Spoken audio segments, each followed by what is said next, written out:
Ladies and gentlemen,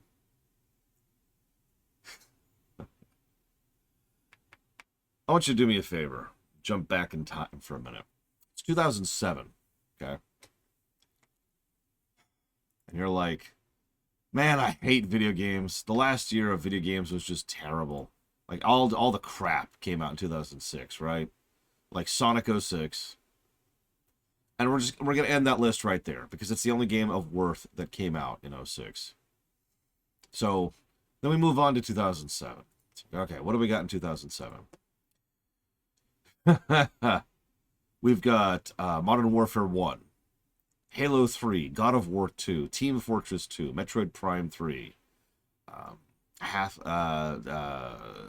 Lego was really starting to get its own thing going on. A whole bunch of games are coming out. Assassin's Creed came out that year. Mass Effect came out that year.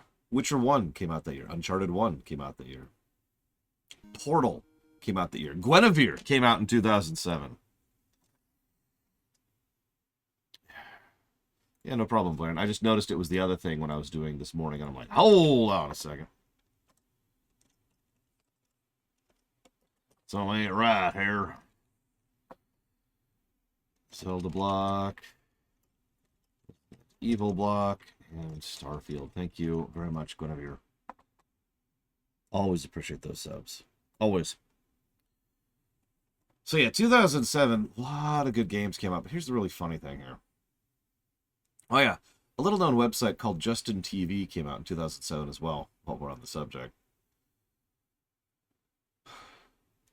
But yeah, so amongst all those, including several absolutely just bonkers-selling games, like some of these are actual record-breaking game sales. One game came out that still, despite that competition, managed to be the 9th best-selling game of the year, which is actually really impressive when you consider some of the competition was going up against, again, as a reminder, frickin' Modern Warfare 1. Oh yeah, also Pokemon Gen 4 came out that year. So, amongst all of that, the 9th best-selling game of the year was Mario Galaxy 1. And you might say, that's kind of low, but no, considering the juggernauts it's up against, that's actually pretty high. And actually, if we do one of those adjust for reality kind of a things, if you look, because we can look at the top 9 list, and at the very top of the list is Wii Sports, which is a cheat.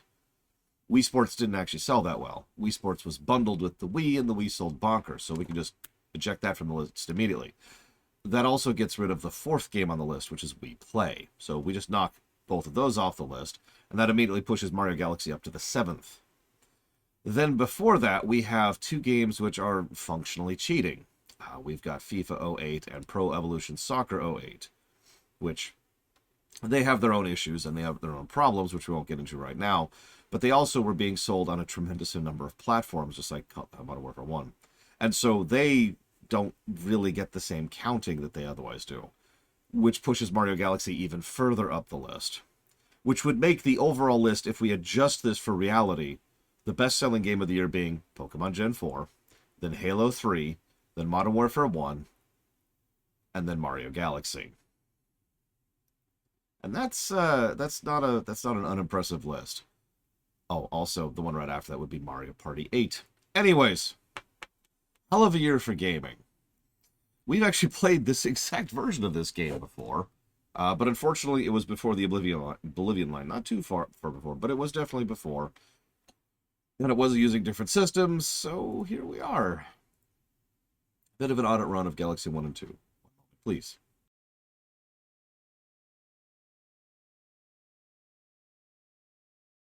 I find Galaxy to be a fascinating game. This is definitely a Star Wars game.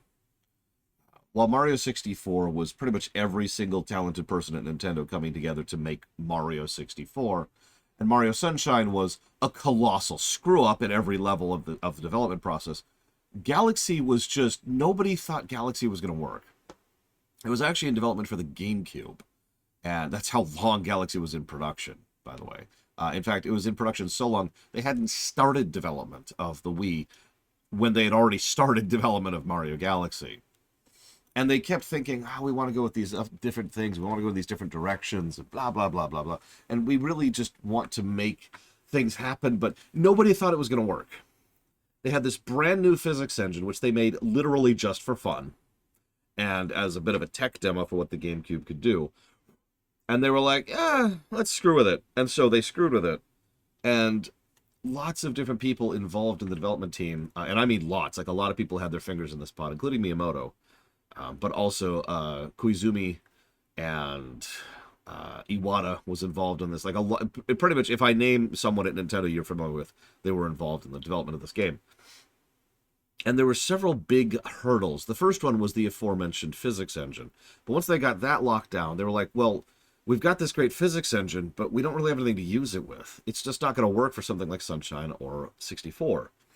And they had this completely unrelated thing that didn't even have Mario attached. It was just another thing, which was this spheroid thing. Okay? And this spherical platform concept was what they were thinking of. And they all looked at this, and they said, hold on, we're stupid. And hadn't actually sent the message. I already typed it up and everything. Thank you, Lord Harriman. They looked at this spheroid concept. They said, well, why don't we attach that to this Mario project? And everyone said, that's stupid. And I'm not kidding. Everyone said that was a dumb idea and that it would never work. But they decided to go ahead and push forward anyways, because one of the things that Nintendo's core team, the EAD team, always has pushed for is the idea of, let's just try it and see what happens. They're okay with burning money on R&D in development. And not a lot of game developers do that, so credit to them on that front. So they just said, screw it, this is a dumb, terrible idea. Let's screw around with it for a bit, and when it doesn't work, we'll figure something else out. One of the biggest reasons in these interviews, and I actually read several interviews about Galaxy this morning, one of the biggest reasons they said they like to do this approach is that it means that even if the idea they're working on doesn't work, usually it provokes thought. So even if they're working on a failed concept, it might allow them to do something that might then actually work. So they sat down and started working with it. And as they were actually developing it, they were like, hang on. This is cool. Nobody expected it to be. And like they were handing it off to certain people and they were like, hang on, hey, here, could you look at this? Yeah, sure, no problem. Oh, come on, a spheroid Mario game? That'll never work. And they would sit down and play the demo, and they're like, well, but this is cool. They had to invent a completely new camera system just to make this game possible to play. But because of the spheroid space, it was actually easier to do than develop the camera they did for Mario Sunshine. Because there was nothing really in the way of the camera. No collision. No, I can't remember what that's called. No vectors to despawn or anything like that. It was just, nope, here you are. And so they just had to design the camera to follow the player in a way that felt smart. And once they did that, I was like, well, this feels kind of fun. And they started messing with it. They added more power-ups and more checkpoints into the game to try and actually lower the overall frustration factor of the game to make it more accessible.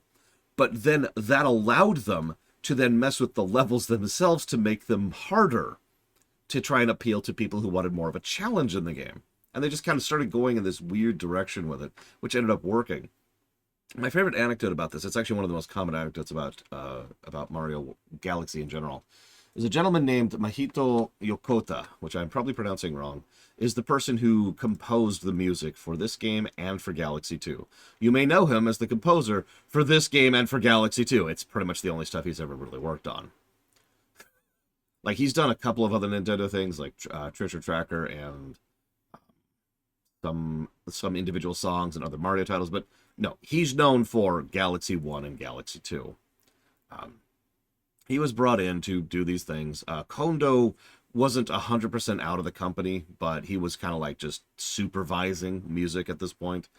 And there's a wonderful interview about this. Kondo told Yokota, just do whatever you want to. And Yokota decided to make this very fun, silly, what they describe as cute music, aka music that you would see on a cartoon show, music that you kind of see on a kid's show. And Kondo listened to it and said, this is junk. And everyone's like, I'm sorry, what? The guy actually almost quit over this, by the way, because he had already composed a huge chunk of songs, like over 20 songs. And he was being told, "No, you got to throw it all away." And by the way, hashtag relatable. Anybody who's ever worked on a project ever and then gone to the customer and the customer's like, "Yeah, but can you redo everything?" Right? I'm sure at least some of you in chat have experienced that before. Well, I experienced that in school.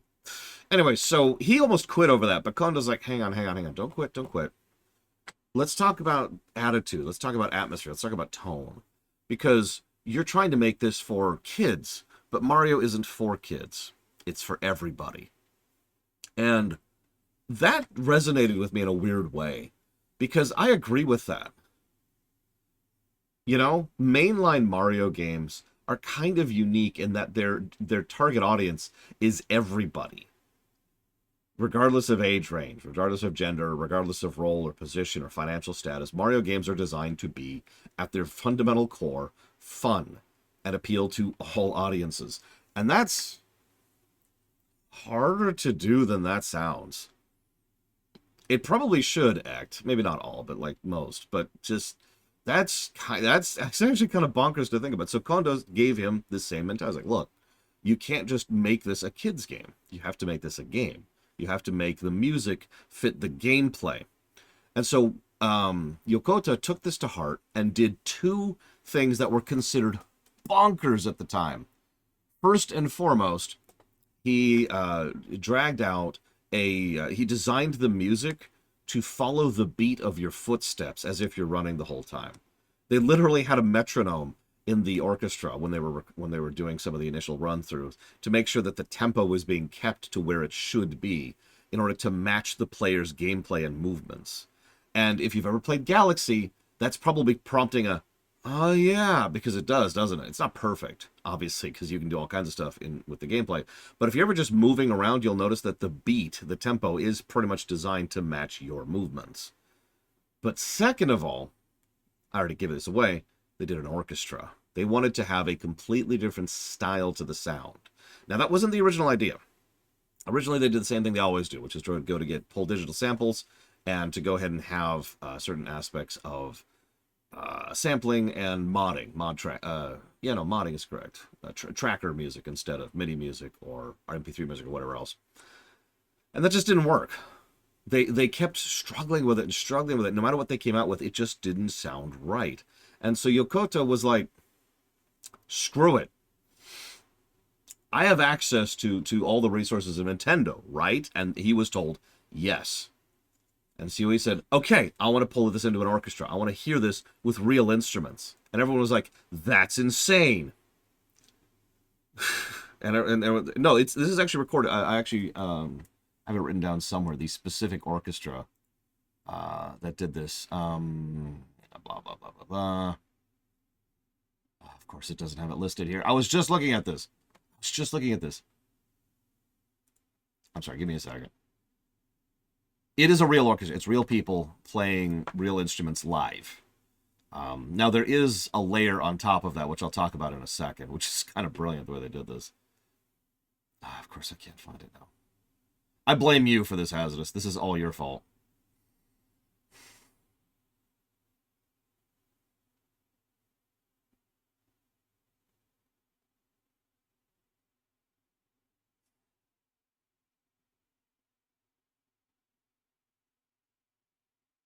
Are you not going to name the orchestra? Seriously, you're not going to name the orchestra? Hang on, let me pull up the actual interview again really quick here.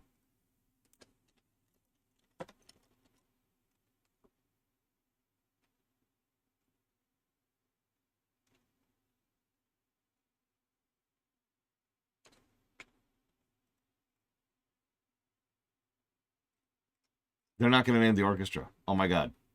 Whatever. It was an orchestra of 50 real people who actually sat down in a freaking studio that they rented for this purpose. The cool thing I was about to get into before I lost track of where I was completely, I swear they named the damn thing, is that I don't care, Hazardous.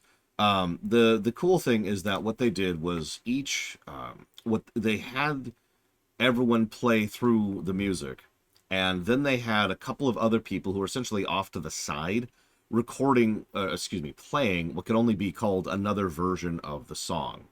The Mario Galaxy Orchestra? Is that actually what they called themselves?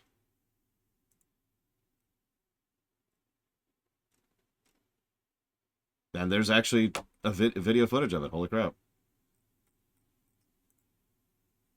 I guess that would explain it, because the way they were talking about it is that I hate you so much as it is they were talking about how they essentially had to kind of invent this on the fly. But anyways, I'm getting way off track.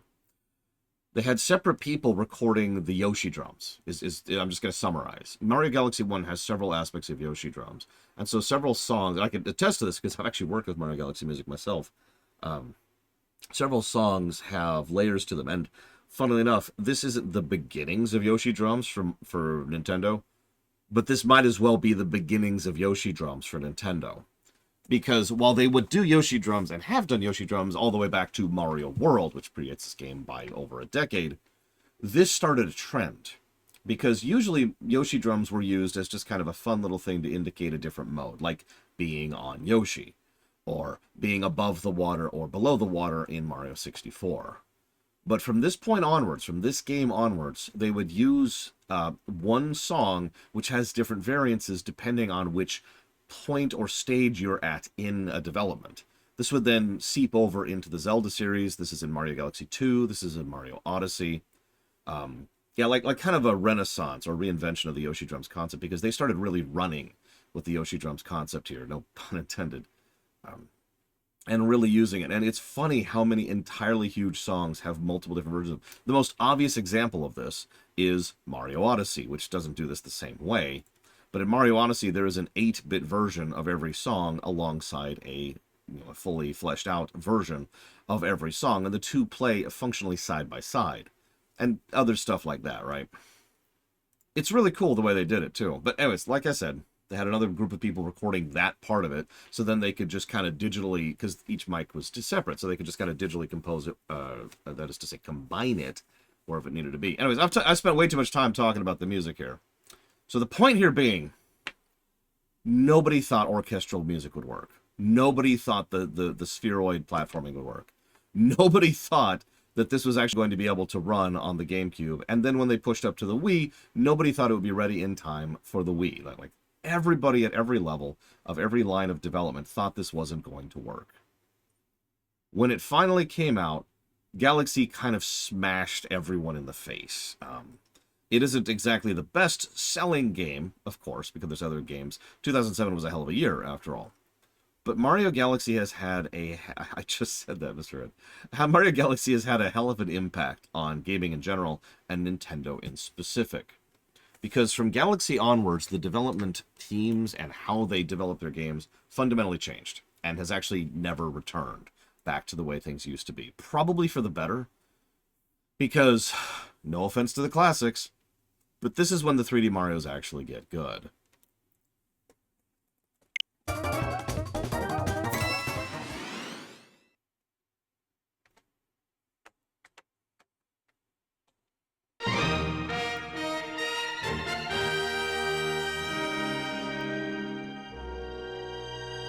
Oh yeah, I need to do a small thing really quick. Give me just 1 second.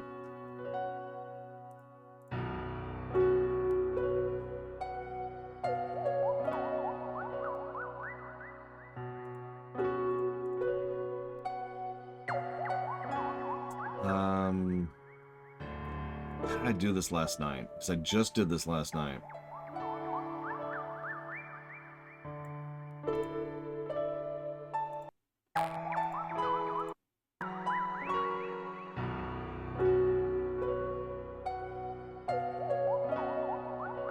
Okay, that fixed it. Cool.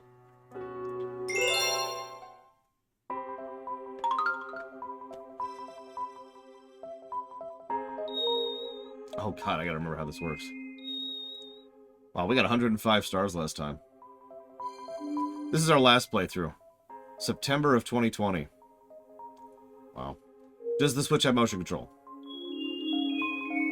Does that answer you?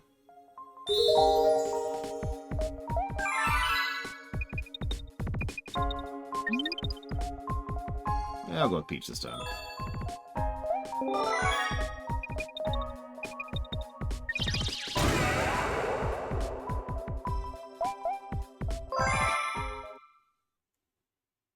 We'll talk about the story, too, don't worry. Every 100 years, a comet appears in the skies above the Mushroom Kingdom. The comet was so large one year, it filled the skies and sent countless shooting stars raining down. The Toads brought the shooting stars to the castle, where they became a great power star. It should have been a very happy time for the citizens of the Mushroom Kingdom. That was the night of the Star Festival, held once every 100 years to celebrate the comet, unlike in EU4. Dear Mario, I'll be waiting for you at the castle on the night of the Star Festival. There's something I'd like to give you. From Peach.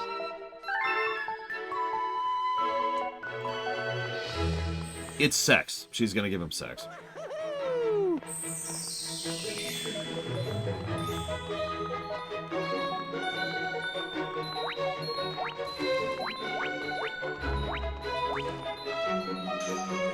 It does, yes.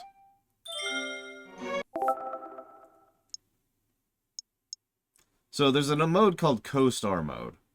The way it works is another player can pick up a Wii, or in this case, obviously, the controllers.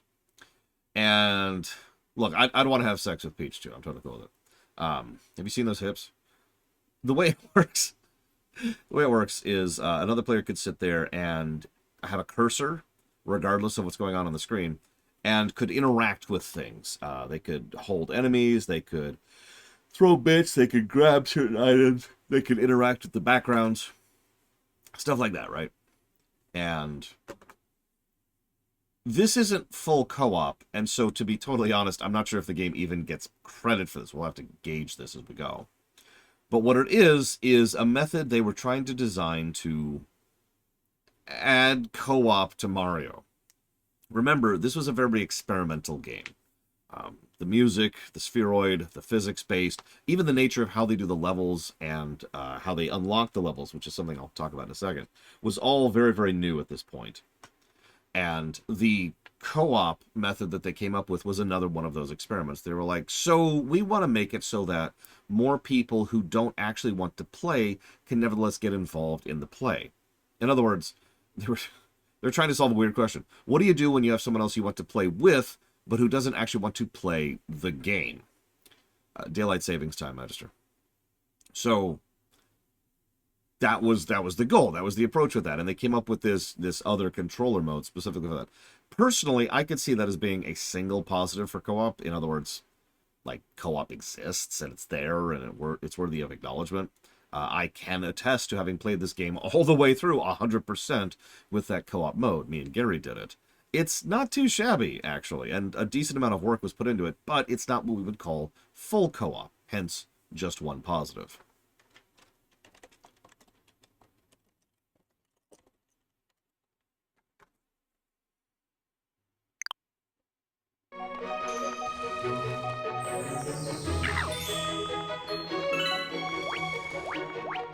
Yeah, exactly. Co-op for the kids and for the mom. And for Rex. Thank you, Rex.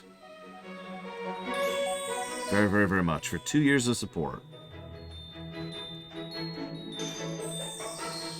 I will put that anniversary sub towards things. Oh, speaking of which, I did see the sub earlier, Colin Peluso. Thank you for the sub, Colin Peluso. I will jot that down for Xenogears.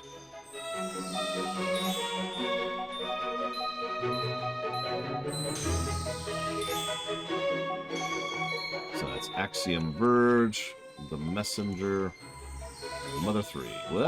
Mother 3. There we go. So, yeah, let's just get this out of the way. The game looks good. The game feels good. The game has good lighting. The game has better lighting, like, fundamentally. They did one other weird little thing. One weird trick Nintendo developers hate him for. And that's that you didn't have to hit a button to talk to somebody. I know that sounds like such a minor thing, but actually it's a huge quality of life improvement for certain types of games. Because it means you can just walk up to someone and get their chatter, right? This is actually something I believe we talked about over in Baldur's Gate 3, where that was a topic worthy of discussion. So you just walk up and they're like, hi. Some people you can actually talk with. But like the background banter, just the NPCs filling out the zones, you just wander by them and they just say something.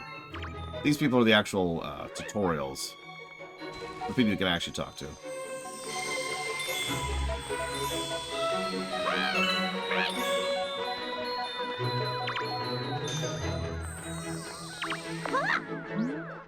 Everyone's grabbing all the star bits they can, and here's the tutorial on how to do so. Which, by the way, has infinite range. As long as it's rendered, you can grab it.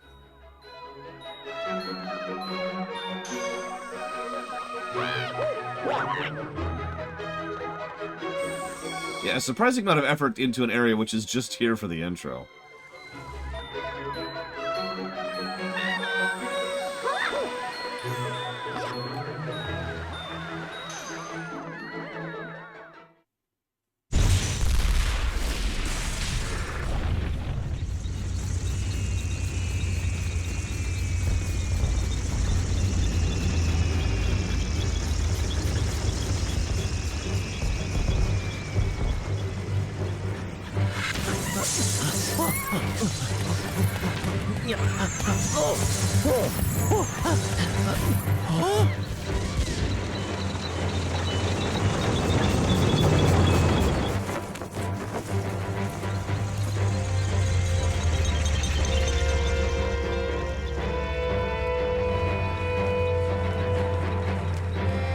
You know, maybe the Mushroom Kingdom should invest in a military. I'm just saying. Coast Guard? Militia?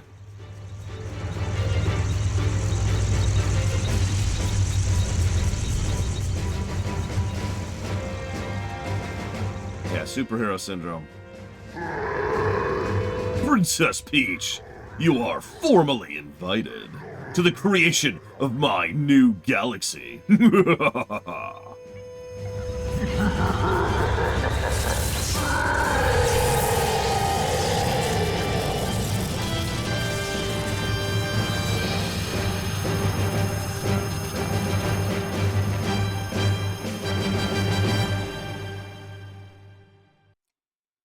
So, the plot of this game is silly. Let's just get that out of the way. Princess kidnapped, go rescue her. That's pretty much the plot. But what's weird about Galaxy 1 is it had a story focus that was kind of unheard of at the time, which caused some problems under the hood. One of the arguments that was being leveled was that story has no place in a Mario game. In fact, if you've ever heard the infamous Miyamoto quote about how Mario games shouldn't have a story, you have heard it in relation to the game we're playing now. That would have a knock-on effect of several other games over the course of the years, including most infamously the Mario and Luigi series, although that's more complicated than it sounds. Miyamoto doesn't get credit for that, if that makes any sense. Anyways, I'm getting off topic. Point being, several of the developers and directors of Mario Galaxy were like, no, we want to drift into story. We want to have a backstory and a world building, and we want to establish new characters. Rosalina is being added to the roster of the series at this point. And Miyamoto didn't like any of that. And notice the way I phrase that. I suppose this would be true in most places, but Miyamoto, it's worth noting, isn't actually the director of this game or the producer or anything like that. Miyamoto pretty much just kind of he has like a non-official advisory board position. He has, even at this point for some time, that's still true to this very day. He gets involved and people listen to him, but he's not a direct reporting line to anybody. He's not actually in charge of any projects. And he honestly has spent most of his time on his baby, which is Pikmin. Thing is, he's still Miyamoto. And so people tend to consult him about every freaking thing. And, you know, fair enough. And people also tend to listen to him about every freaking thing. So when Miyamoto says, I don't like this, people listened to that. So several core Nintendo games had a hard shift away from story in direct reaction to his not liking that in Mario Galaxy 1. Eventually, they would ignore him and drift back into story, but that is the kind of thing that wouldn't hit the Mario series until Odyssey.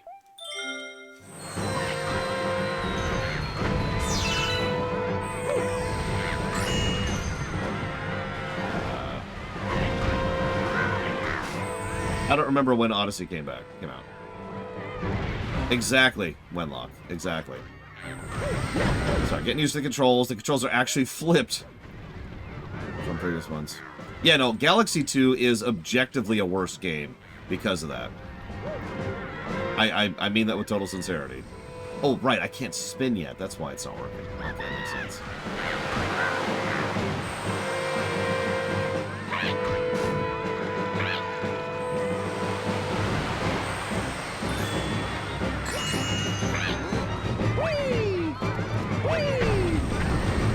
I agree with you, Mr. Red. The Roddenberry effect. You know? I mean, did you know that the Roddenberry box wasn't even coined by Roddenberry? It was by people who listened to him when he was no longer in charge of Star Trek. There you go. 10 years. It took them 10 years to crawl out of that hole. Wow. Don't mistake me. I'm not expecting a perfect story from a Mario game. But at the same time, you cannot tell me a Mario game would not benefit from having a really good story. Because you're wrong. No offense. I don't say that very often, but any game can benefit from having a really good story.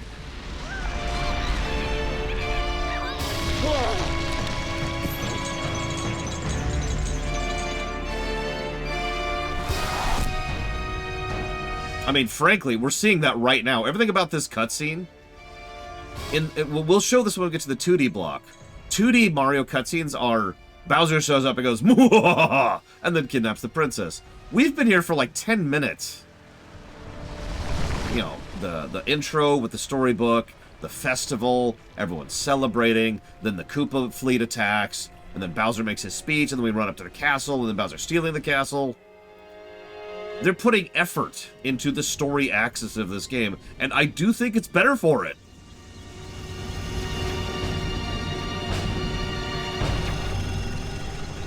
Presentation, Mr. Red. Presentation.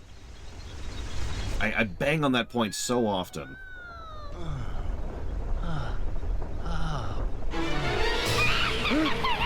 Damn it, Kamek, go away.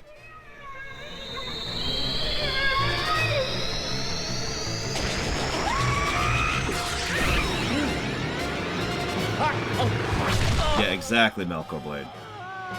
2D Mario has Bowser going, and that's it.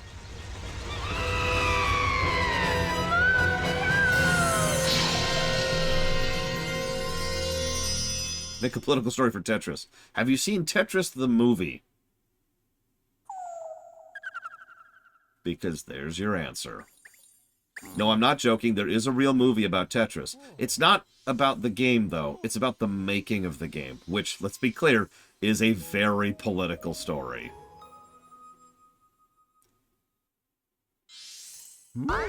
Yeah. Finally, you're awake. Let's play. So, can I just say, I like to play a game with you guys with these games. And I would love to know what your favorite song is in this game. I know mine. But I bring that up because, like, probably my third or so favorite song in this game is this one. This is actually on my sleep playlist.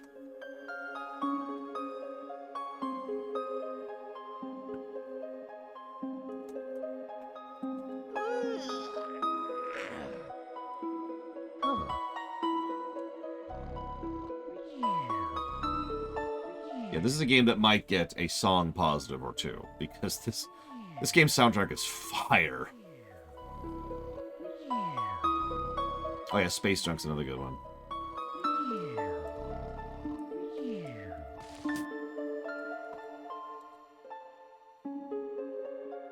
Song positives have been codified as of Ace Combat 5.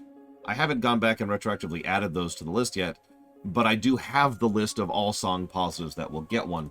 Oh, and also song negatives that will get one. I would not be surprised by that at all, Bregman. Not even a little bit.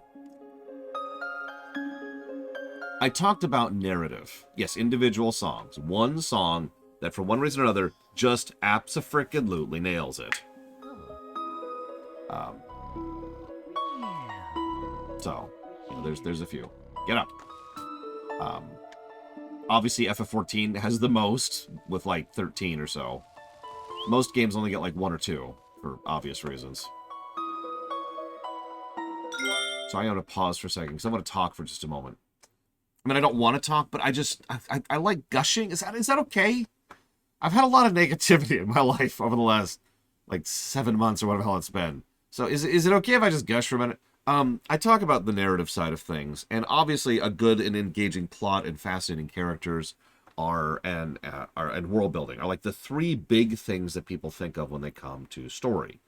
And that's fine, because those are meat, right? Those are core, central, obvious, you know, duh stuff. But there's other aspects of storytelling which I feel like get undervaluated. Story sequencing is something I talk about all the time that most people don't even think about. The connecting threads of how you get from point A to point C to point D.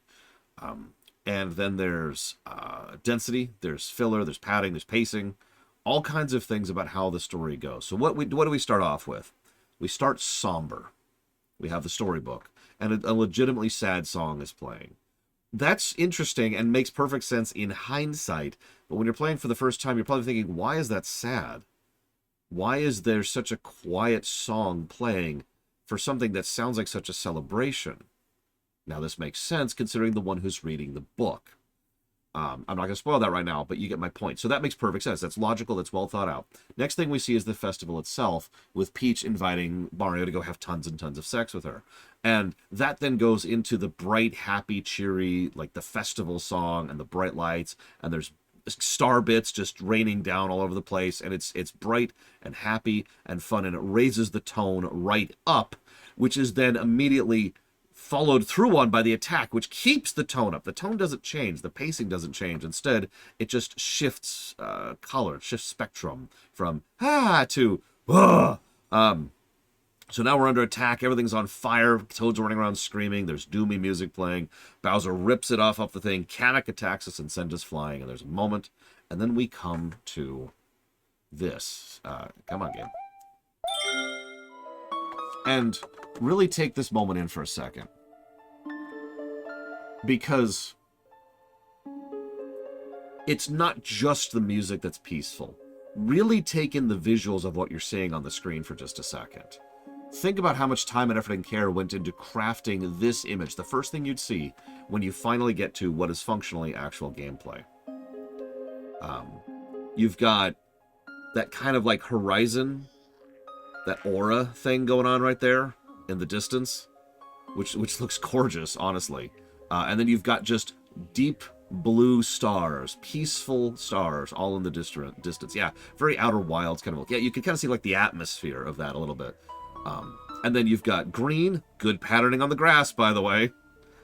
And then a ring of white flowers, different flowers, and then a ring of yellow flowers and these stones. And all of this forms this picture here. This art style looks simple, but very well crafted.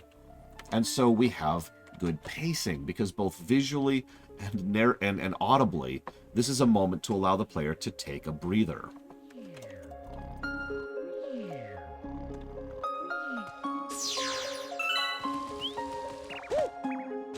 This also then serves as a bit of a tutorial, because this is so important. I'm sorry, I just realized I forgot to talk about why this is important from a gameplay perspective.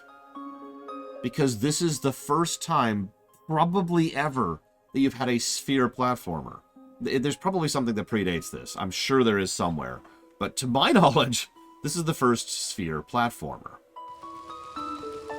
And if you don't understand what I mean by that, well, this is the kind of game Mario Galaxy is. Okay, apparently Ratchet and Clank predated this. Okay, so this is the second and substantially superior sphere platformer. Oh, apparently Sonic Adventure 2 did that as well. There you go. So we got 2 predating this. By the way, this entire game is like this. Just while we're on the subject. Okay, so we got 2. We got 2 that predates this. And you notice there's just stuff you can kind of randomly run around, look at, interact with. Sound design. Similar to Sunshine, each little different type of terrain has a different sound to it. I apologize for the vertigo. That might be a thing in this game, I'll be completely honest with you. It was one of the things they considered a big risk when they were making it. was that they were worried people wouldn't be able to process being in a 3D space. Yahoo! Yeah. Because, you know, that's kind of central to the core of the game. And I point this out because this area I'm walking around in right now serves the exact same purpose and gets the exact same positive that the outer area did in Mario 64. Remember that? In other words, here you go. There's nothing here. There's no enemies. It is impossible to die unless you really, really, really want to. There's no rush. There's calm, soothing music playing. You don't even really have an objective marker. It's just get used to the controls of the game in a safe space. If you've been paying attention, this is something that's been true in Mario series literally since the beginning, since Super Mario Brothers, where I'll talk about that when we get to the 2D block, but the first level is designed to teach you how to play the game, how to understand and learn the controls. Gravity. I mean, sure, Eon Dragon, I'm with it.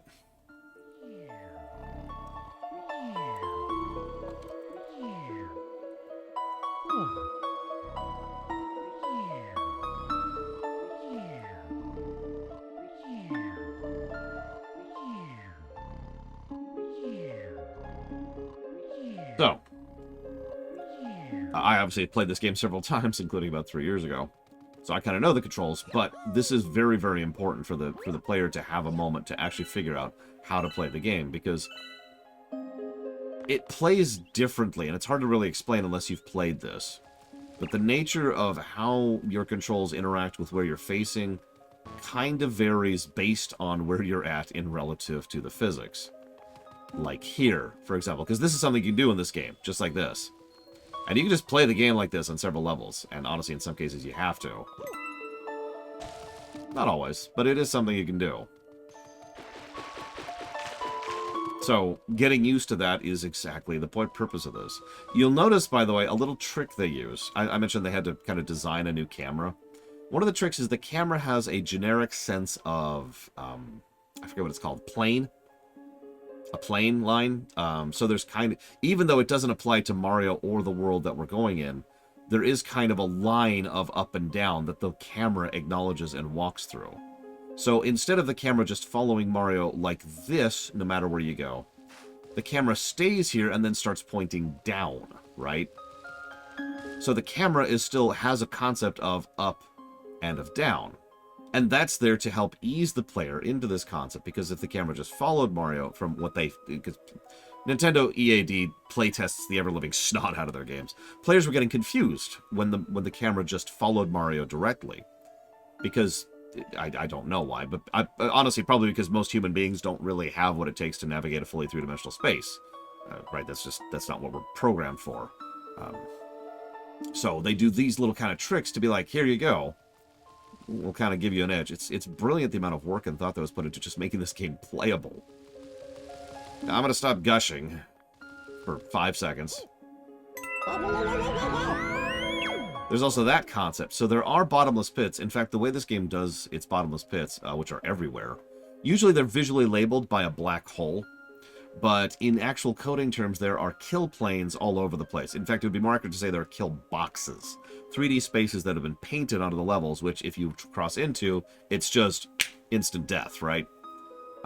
That also means if you know where those are, or if you're good, you can play with that. In some cases, that's deliberate, and in some cases, it is not.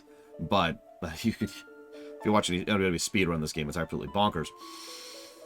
But even in the cases where it's, not at the speedrunner level, there's a lot of things you can do in this game to just kind of say, well, I just want to go there and I don't feel like doing the jumping puzzle. And if you can nail that jump, then you can nail that jump. Now, I bring this up because this was kind of unintentional. 64 and Sunshine were both designed with the mindset that there was a solution for each given star that you were supposed to do. Players then found ways around that. But Galaxy was the first time that the developers kind of acknowledged that, if that makes any sense. And every Mario game from this point onwards acknowledges that there are the players who are going to do bonkers, crazy, fun things. And they even expanded on their development cycle to add more playtesting to see what kind of crazy stuff players would come up with.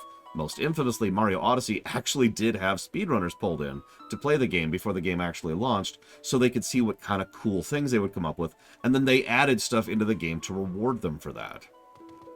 Example right off the top of my head, if you pull some absolutely bonkers tricks, you can get on top of the boss battle arena in the Sand World, which I think is the second world, or third world, excuse me, in that game. And if you do, there's just a giant pile of coins up there as kind of a good job for making it up here. There's nothing else up there. But someone managed that in the playtesting phase, so they decided, let's throw something up there as a fun thing.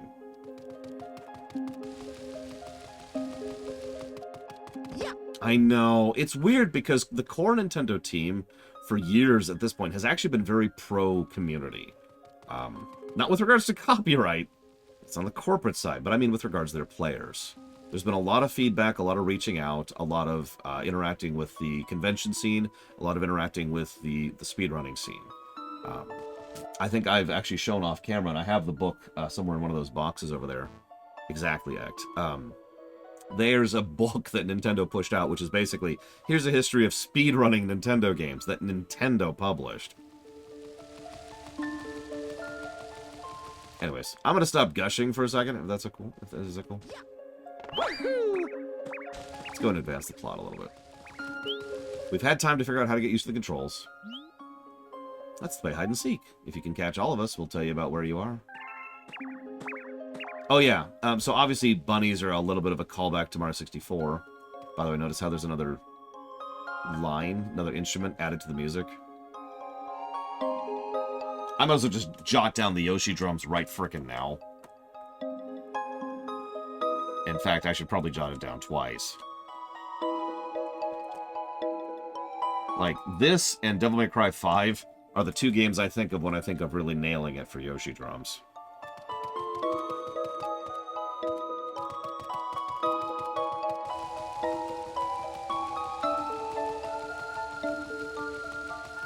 So now, in the off chance you haven't already roamed, you now have an objective. Go roam! And they use sound effects to indicate where you could go. Notice that unlike in Mario 64, they don't run very fast. That's because the goal here isn't to challenge you to catch the rabbit. The goal here is to challenge you to understand the controls. This is a tutorial. It's a cleverly disguised tutorial, but this is a tutorial, top to bottom.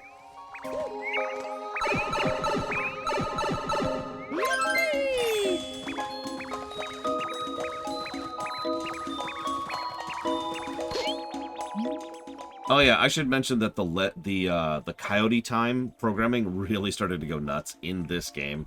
In both 64 and Sunshine, it was there a little bit, but Galaxy is when they really started to interpret input. Something that they would do even more in Galaxy 2, and then in 3D Land, and then in 3D World, and finally in Odyssey.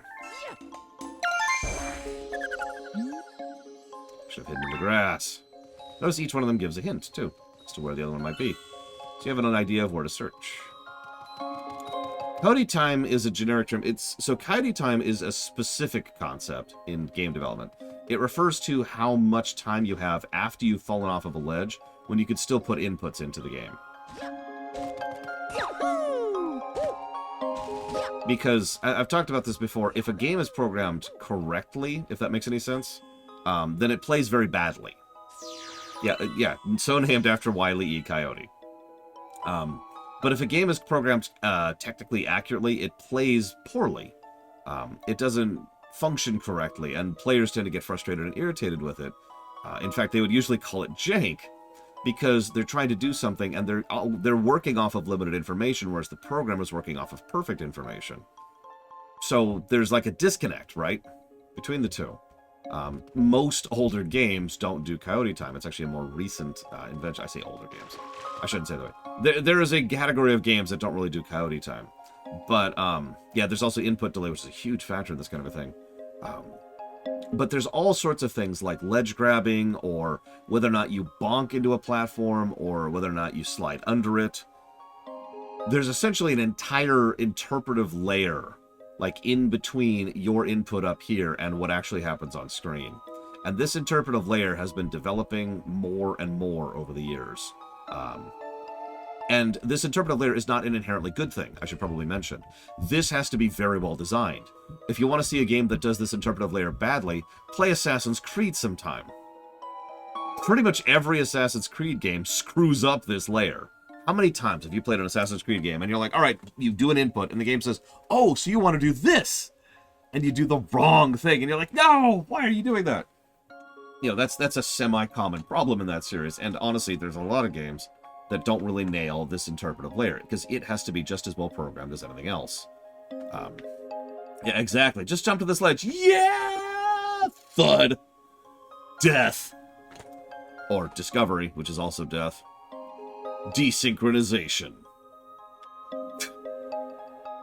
But Mario games tend to nail this interpretive layer pretty well. I would actually personally say that the first Mario game that truly perfectly gets the interpretive layer correct is Odyssey. Yeah, Celeste is another great example of a game that does this. Could I beat this game today? I could. I won't, but I could. I actually mentioned we have a little bit of camera control. So I actually forgot about that. Alright, so let's go find the third bunny. You're probably wondering, do I give points for a game having a good interpretive layer? Yes, that goes under controls. Quite frankly, this is my opinion, a game that either has no interpretive layer or a bad interpretive layer has bad controls. Because the vehicle of you actually interacting with the game is bad, and that's controls by definition.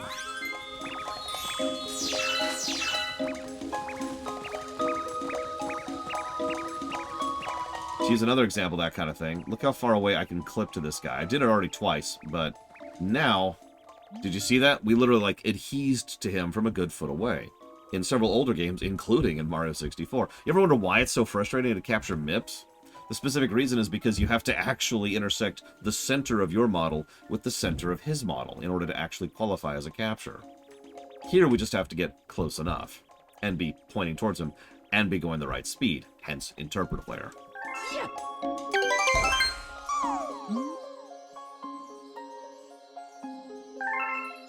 I mean, Celeste is a punishing platformer for a reason, Act.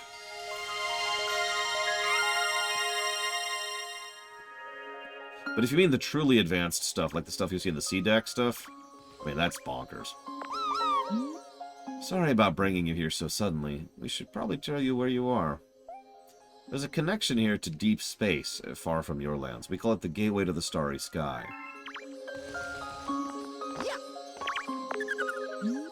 Mama's waiting up above. Please help her with whatever she asks.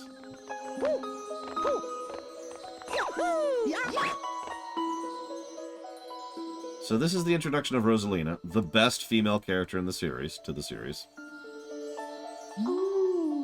I've been watching you from here. This place is called the Gateway to the Starry Sky. My name is Rosalina. I watch over and protect the cosmos. To save your special one, you'll need the power to travel through space.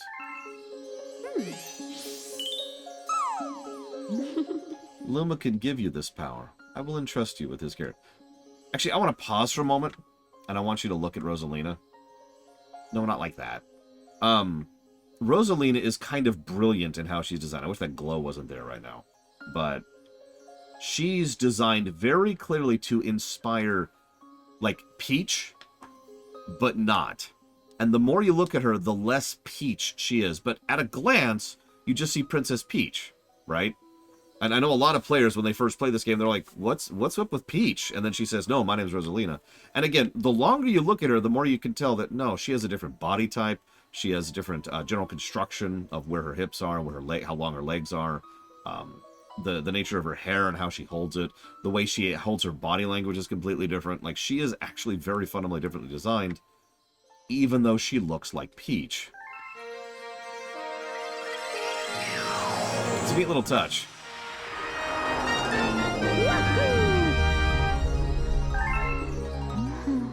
Disaster has struck us just as it has visited you. With Luma, I hope you can rescue the Grand Stars. May the stars shine down on you.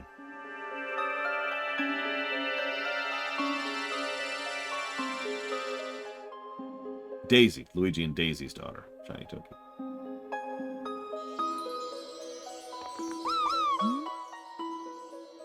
So, let's go ahead and get this out of the way. I'm not going to give a negative because I don't have to do the frickin' waggle in this game. I can just hit a damn button. Thank you, game.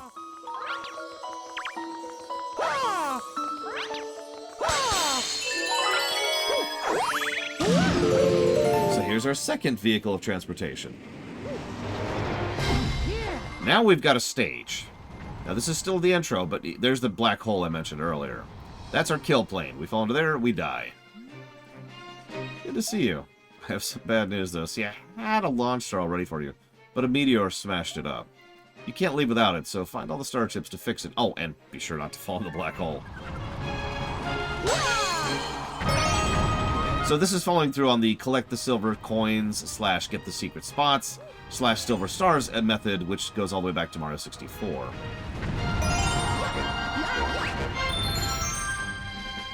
Who knows, Pika?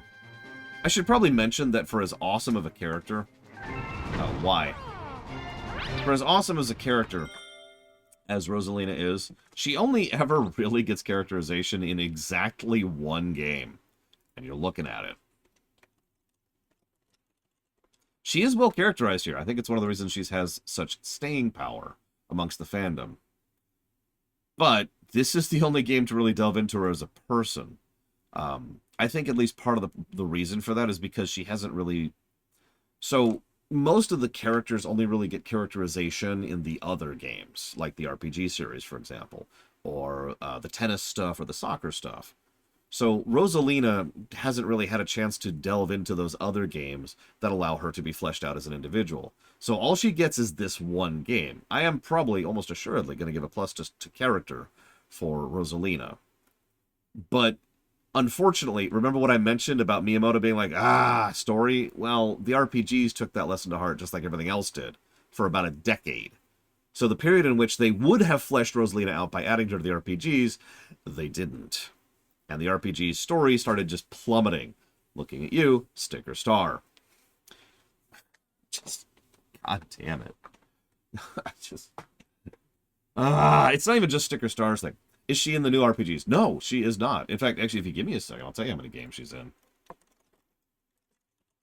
Oh, no, she would be a fantastic party member. No question. Because, yeah, you ever wonder why Bowser is one of my favorite, if not my favorite, Mario character? It's because of the frickin' RPGs. He is a fantastic character over there.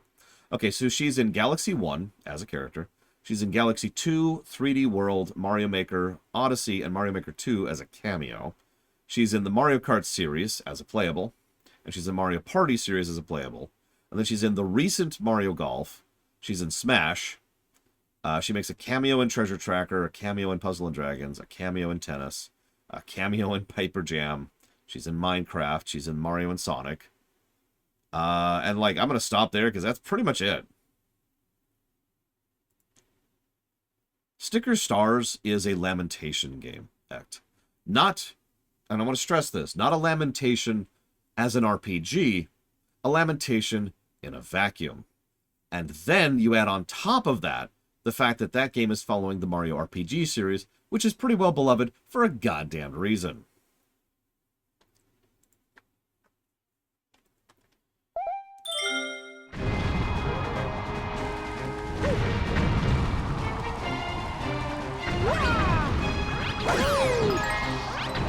Did you notice the audio and visual cue for the cooldown on your attack, by the way? Listen for it. And then, of course, there's the visuals. In fact, there's several visuals. There's the spin, the circle comes back in, and you flash briefly. So there's several things indicating to you that you have the attack back.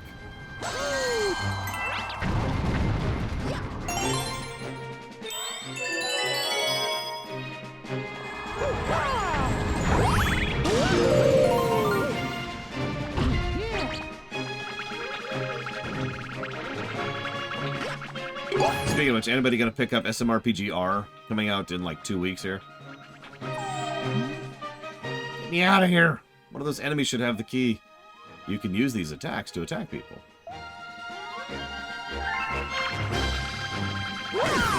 I admit I was kind of middling on it because I have no particular desire for a remaster. But some of the new features have legitimately impressed me.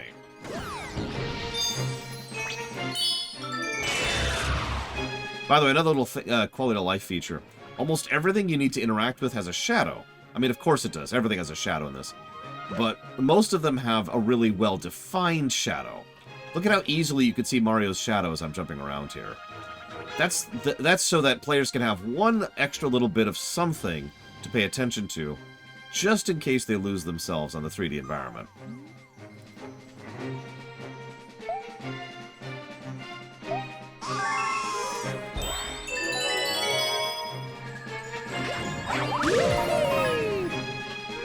Yeah, without hyperbole, Sticker Stars, which I do kind of want to review someday, might actually challenge the bottom 3. If you take damage, grab a coin to boost your life, in case you've never played these before. Once again, one of the approaches they tend to take with the mainline Mario series is they assume you've never played any of them before. Whether that's good, bad, or in between is certainly a matter of debate. But considering where the market was at the time, and especially considering where they were going with the Wii, which was selling insanely well, it makes sense that they would build this game for people who have never played a Mario before.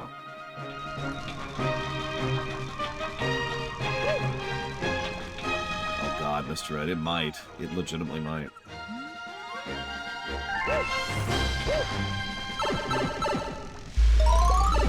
So we've seen outside. Now we see inside.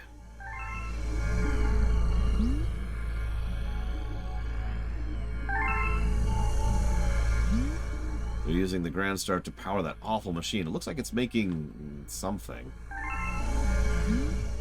We have to do something before the Grand Star's power is drained. Quick, find a way to stop that terrible machine.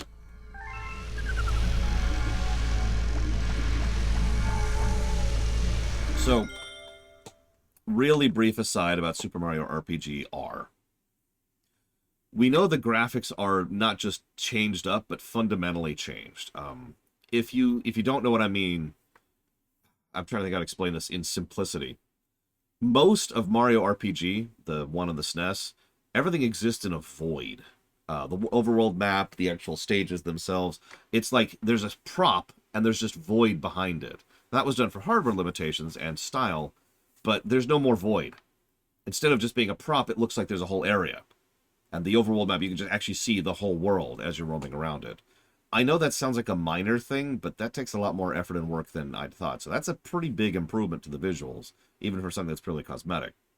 The second improvement to the visuals, which is purely cosmetic, is animations. Several of the cutscenes obviously mimic and emulate the style of cutscenes for SMRPG, which is good because they're great cutscenes. But they've added additional little animations to them, tiny little things like a moment where Mario will like trip for a second, or he'll look up over to the side for a moment before beginning his script. It's hard to explain, but if you've seen it, you know what I mean. The third thing is we know they've added a new gameplay mechanic. Actually, there's 2 gameplay mechanics they added. One is you get doubly rewarded. So there's always been the concept of a perfect hit, but now a perfect hit not only has a visual indicator so you can tell that it happened, but it has an additional effect, like doing AoE damage instead of just single target damage. Furthermore, the more hits you do and the more perfect hits you do, the more a meter lines up, and when that meter fills, you actually get a frickin' triple attack like this was Chrono Trigger. We don't know much past that at the moment, except for one weird little thing. There's a reviewer out there, I don't actually remember his name, please forgive me, who was given an early access copy to SMRPG, who put together some footage, which is what I'm talking about. This is where I get this information from. But he was specifically told that there's certain elements of the game he is adamantly not allowed to show. There's only really 2 reasons that could be. One, Japanese people are stupid. Or, excuse me, Japanese corporate are stupid. That's a better way to phrase that. Because Japanese corporate has always been very stupid about streaming and YouTubers. Let's just be honest about that. Or 2, it is actually a remake, and they have done more to change it up than we know. So, we'll see, Blade of All. I've already bought it. I've already committed to it.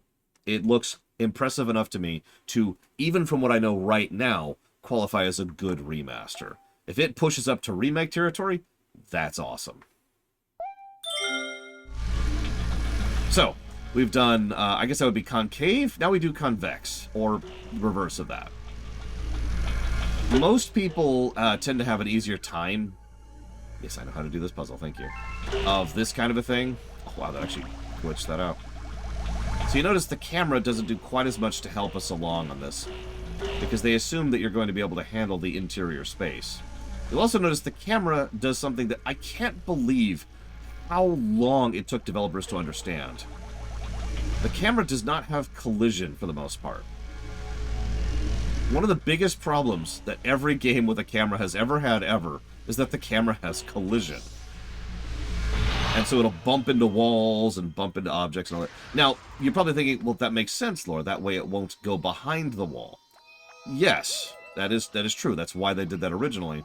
But then that became the norm for, like, years and years and years and years and years and years and years. Like a decade and a half. Almost 2 decades, actually. Almost. Before finally they understood that there were ways to go ahead and cheat with what's being rendered if it was in between the camera and the player.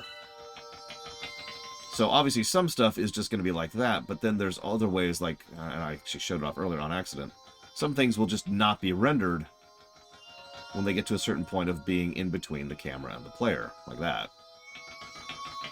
And some games will do a thing where, like, you can see through walls, or you can see, like, we actually showed this off in StarCraft 2. You can see an outline for a creature when it's behind you, stuff like that.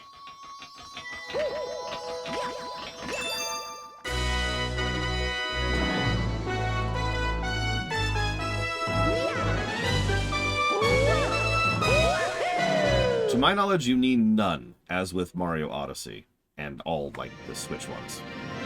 You can use motion controls if you want to, and there is a benefit to doing so in Odyssey, which we'll probably give a negative to, honestly. But none of it's mandatory. It's not like you are fundamentally missing a part of your moveset because you refuse to do motion controls, like in, say, Donkey Kong Country Returns, where you will never be able to do the roll attack if you don't waggle, right? So here's our hub.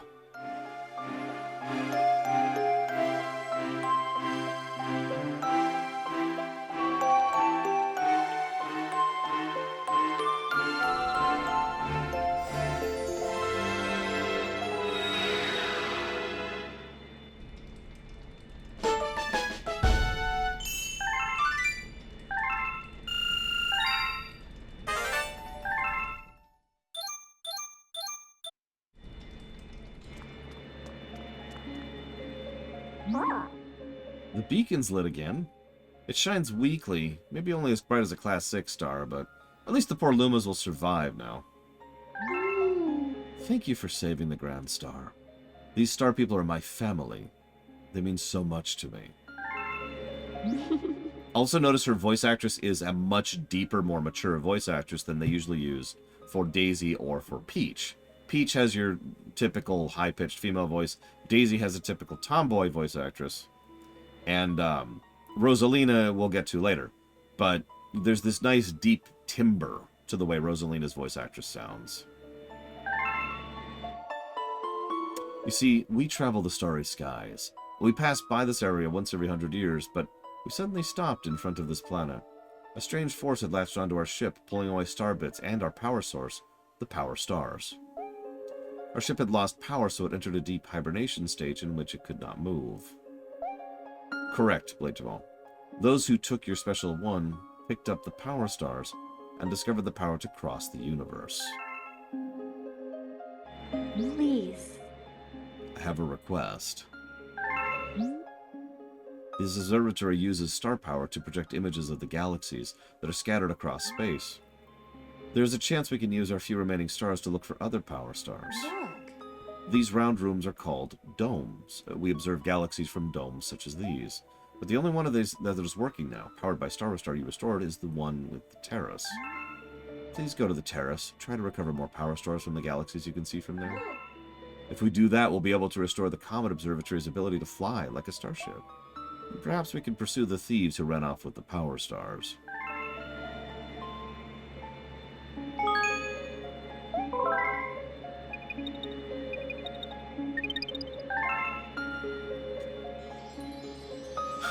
This is another good time to mention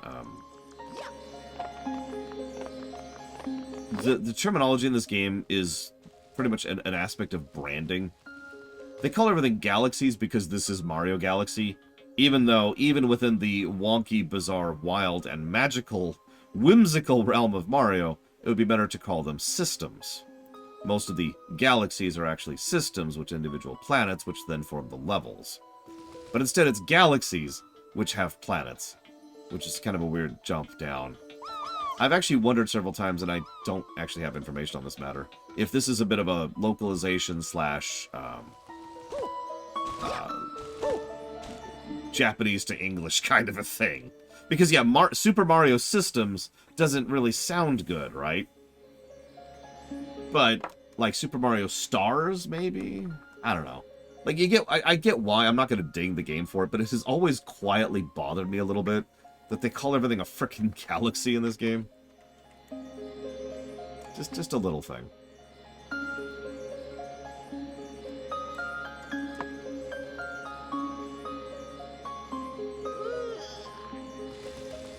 So, I got a hold of one of the development documents behind this game. Sorry, I thought I could talk now. Welcome! This dome acts as the eye of the observatory. From here we can gaze upon distant systems. Once this Luma transforms into a pole star, he'll guide you to those faraway systems. Simply point your cursor at the pole star and press A. If you lose sight of it, you can reset it with R. If you're playing in handheld mode, you can just tap it directly on the screen. That's true, Pillars of Snow. Like I said, I feel like, and I have no real information about this, this is a branding thing. These are the systems that can be observed from within this dome. The numbers represent their distance from the observatory. The bigger the number, the greater the distance. The more stars you find, the farther you'll be able to travel. AKA the Mario 64 system. I pretty much copy-paste.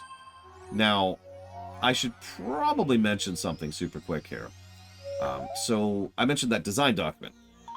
In that design document, there was a cool thing where they mapped out how they wanted to do levels, aka the galaxies, the systems. They wanted to have three distinct types of stages. They had the robust systems, this is their terminology. Robust systems. Each robust system usually has multiple stars within it, and there's like a theme to the robust systems, which usually is not just conducive to itself, but also kind of lines up with the other systems within the same area, like all. So, for example, that galaxy and that galaxy are probably both part of the same overall theme. That theme could be narrative, it could be in terms of gameplay approach, but there's an overarching theme connecting all of this stuff together, except for these things. These things are separate. The little question mark places, those can follow their own things entirely. Now you're probably thinking, who cares? What's the distinction? Well, it matters from a developer perspective, because it means the designers of the stages want to have a cohesive flow, either in narrative, gameplay, or both, between the main stages, the robust stars, as they call them, but then they could do whatever the hell they want to with everything else. So what the developers would do is anytime they came up with some random, wacky, crazy idea, they just jot that down and kind of put it aside, and those ones that could be fleshed out into a full stage, those got their own little side stage. Make sense? I bring all this up because it's a fascinating way to approach it from a management perspective. Insisting that there's lines of cohesion, specifically so that you can then also do whatever the hell you want when you're not on the main line. It's an interesting approach, and like I said, I just wanted to comment on it. Alright, so, first galaxy. Good egg. Yes, it's undeniable. We're detecting a Power Star energy pattern in the nearest system. I must warn you, the evil energy readings are off the charts! Oh yeah, Bowser is legitimately evil in Mario Galaxy 1. For some reason, I don't know. Hi, loader. So a game with good motion controls that isn't just pointer controls. No. Alright, so.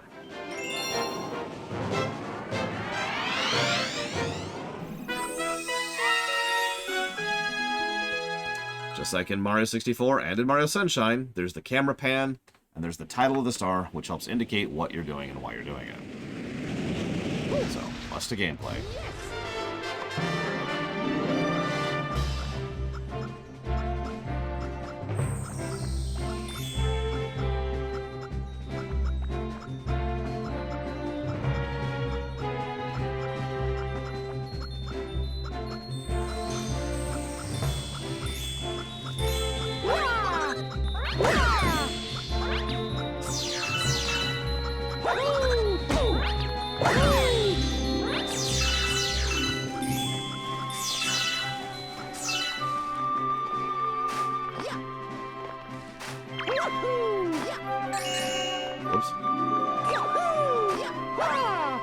Can't use the controls, sorry. Gotta give me a second here. Oh, crap. Okay, hang on.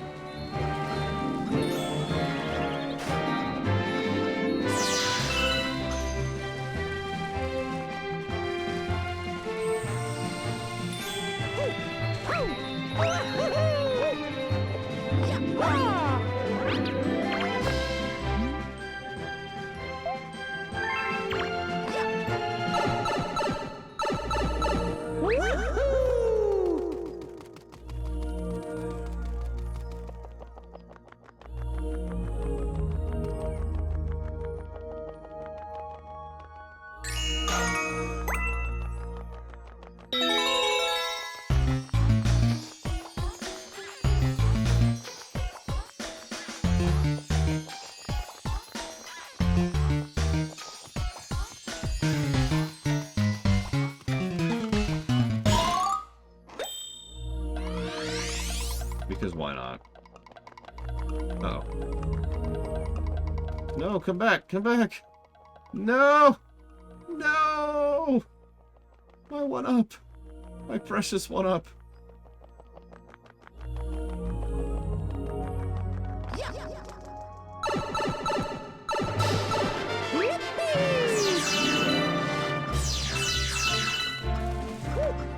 Yeah, this is probably the second most experimental Mario game that's ever been. I'm probably wrong about that. There's probably some random esoteric game that failed miserably that's actually more. This is your job, chat. You have to now prove me wrong. And be like, well, hang on, you missed one.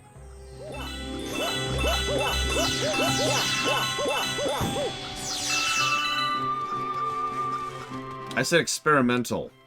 Mario's Missing wasn't experimental at all. It was pretty much copy-paste of pre-existing infotainment games. It's been developed by Nintendo.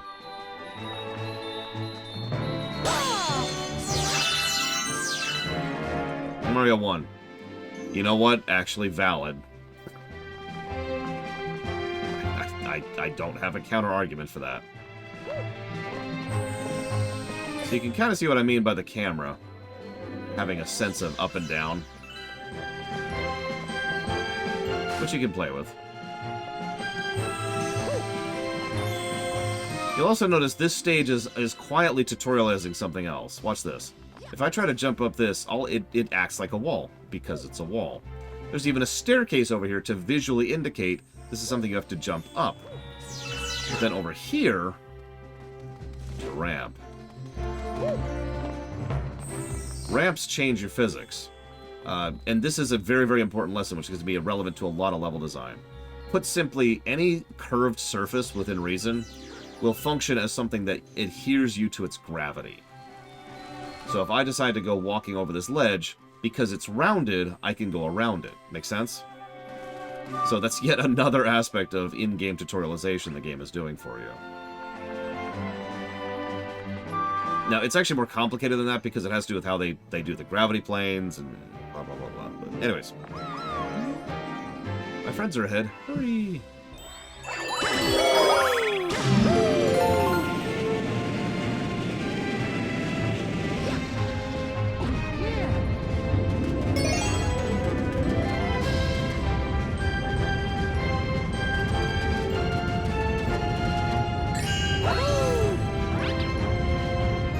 Hey, Dakota. Don't worry, all you've missed is about, like, an hour of me gushing nonstop. We're on to the actual game now. Yeah, imagine living on this planet. This is your life now. What do you export? Boulders. Oh, so they have, like, valuable minerals? No, they're just boulders. If you have 2 players, you can actually destroy these boulders, but to my knowledge, there's no way to do it with 1 player without a power-up.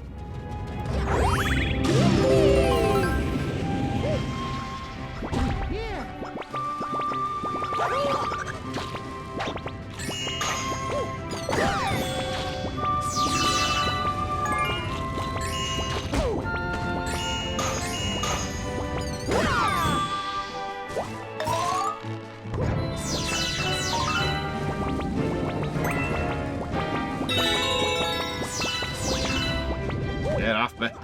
Get off me.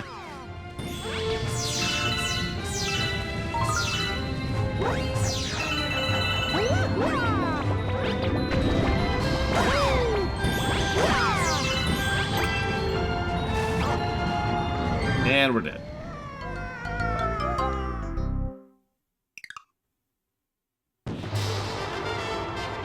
So, did I mention this game has mid-mission checkpoints?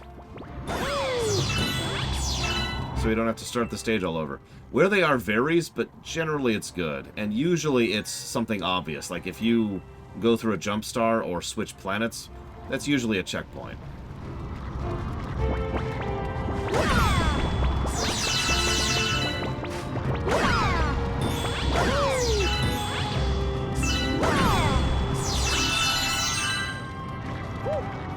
I'm still waiting for Project Zomboid to actually finish coming out, which is why I haven't played it yet. So I should explain that a little bit. The controls are reversed from what they are in the previous Mario games, so I keep hitting the wrong button to do a long jump. I'll get used to it at some point, but that's why I'm having issues.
Good way to start a boss battle.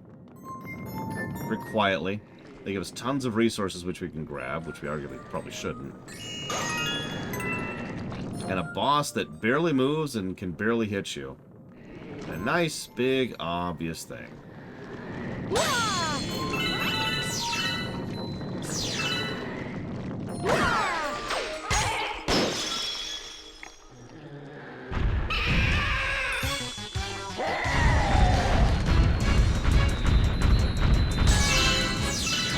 Probably one of the tropical paradise ones, Umbral Magmus. I forget the names, but you know the ones.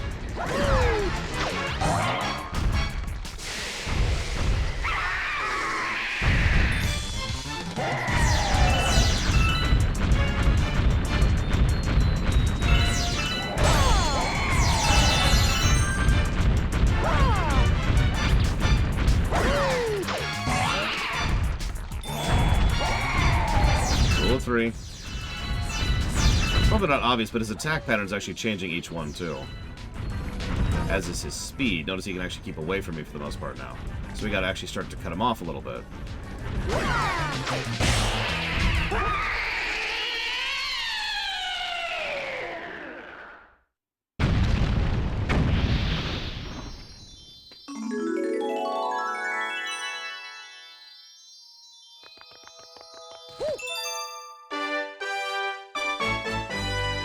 Yeah, I hope it's not too dizzying for you guys, because that's the whole game. If that's dizzying, probably don't watch, in all honesty.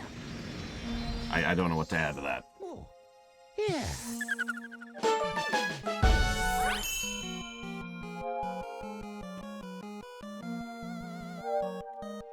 Okay, so, first of all, the bot's down. Again.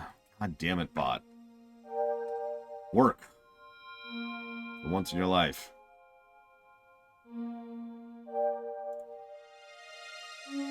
So we're going to turn the bot off for a minute.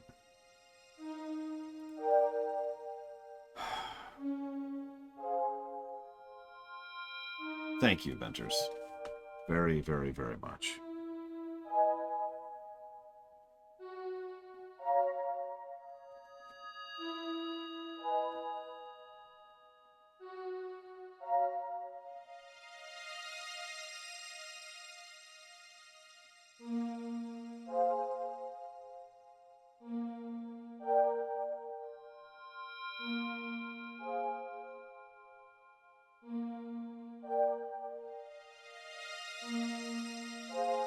I do always appreciate that, Ventures. Thank you.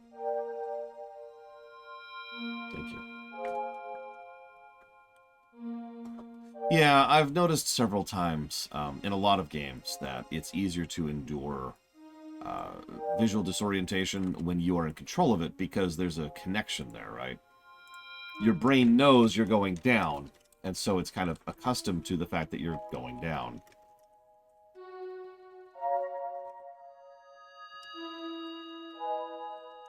The same thing in FPS games, I've noticed. Yeah, there's a lot of FPS games I've played where I have to... I've actually talked about this a couple times. I have to play FPS games worse, like objectively worse, in order to try and not wig you guys out too much. Because if I played them, you know, better, then the camera's going to go all over the place constantly, and that's just going to make people go, "Ugh." It's not going to bother me at all because I'm in control of it, right?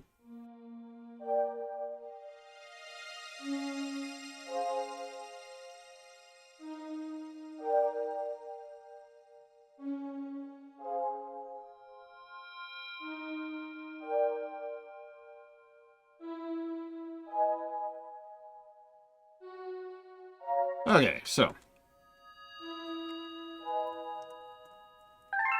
But yeah, no, this is your visual nausea update. If this game bothers you already, don't watch.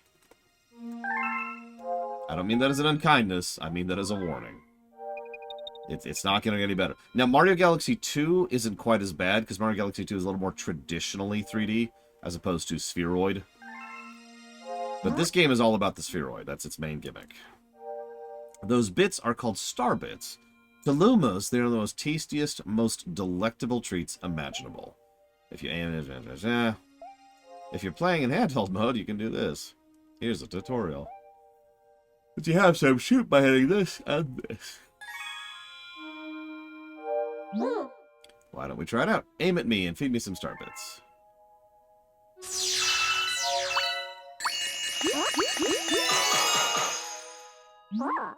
Mmm, tasty. Let's call those little morsels my fee for this lesson. You can also shoot them at enemies or feed them to a hungry Luma. Either way, I'm sure Starbits will be a big help in unlocking future levels.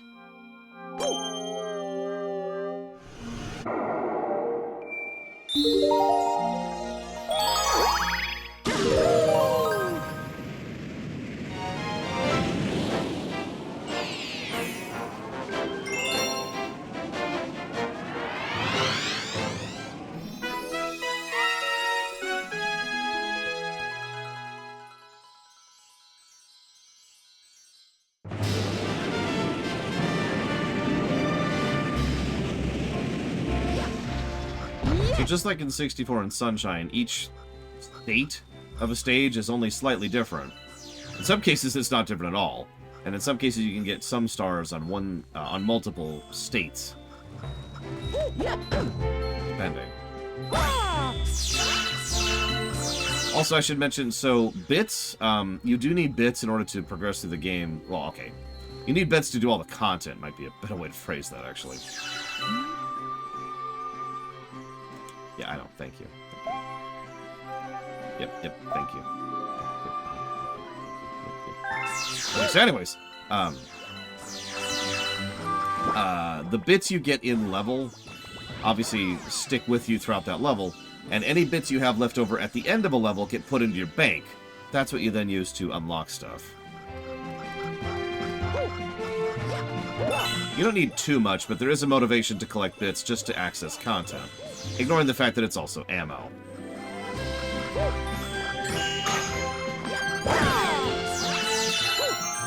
And a source of one-ups while we're on the subject.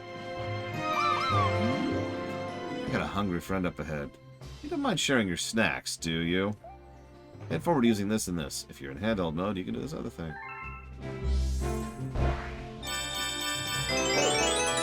So, this is its own mechanic. The more you hold A on a specific spot, the more it grips you. It turns on the tractor beam.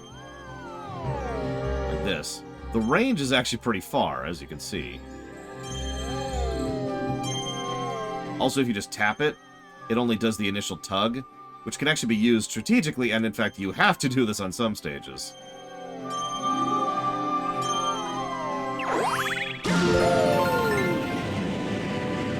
I think you're right, Rex. Usually I have plenty of bits, but that's by design. You're not supposed to ever reach a point where you have to go and grind bits. And that's good, because if you did, negative to gameplay.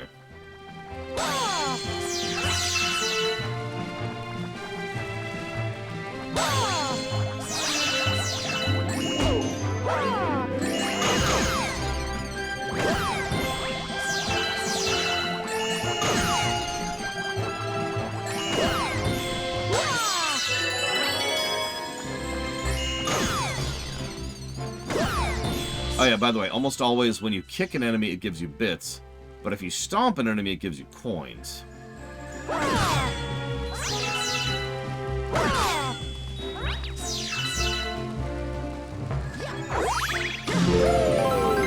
Possibly, we are playing on the Switch. So whatever the Switch version did of the game.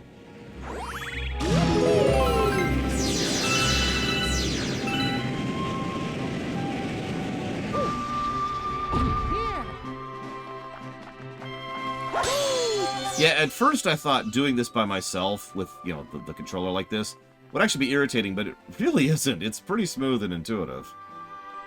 I could use a coin. Thank you.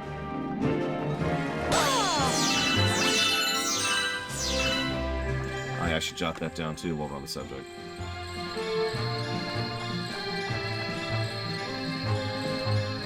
Good morning, Celtic Back. How you doing?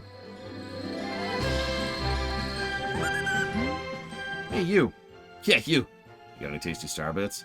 If you feed me a bunch of them, I'll burst with snacky happiness and then transform. 100. Do we have 100? We do. These are usually optional little side stuff.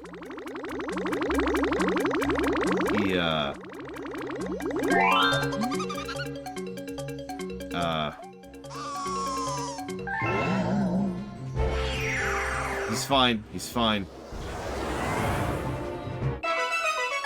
He's fine. Don't worry about it.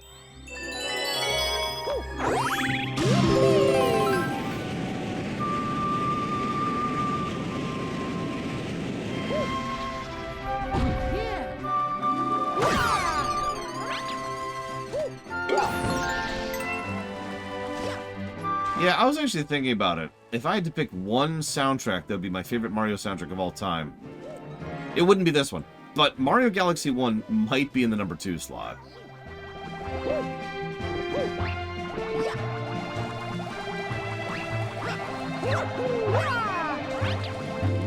I should probably talk about this ability. See that spin? So, not only does the spin halt your momentum and your inertia wherever you are at the time, so you just kind of stall a little bit whenever you do that. On purpose, it's a way to kind of you prevent yourself from falling or to catch yourself or whatever. I'm curious of yours, Eon Dragon. If you don't mind sharing, I'll share mine. So it's a way to do it, but it also gives you a little bit of height, and it functions a little bit as a double jump. Super is actually a pretty good pick. I'm not gonna lie. I was thinking only the mainline Marios, though, admittedly, not the RPGs. If we add the RPGs to the mix, that changes the equation a little bit.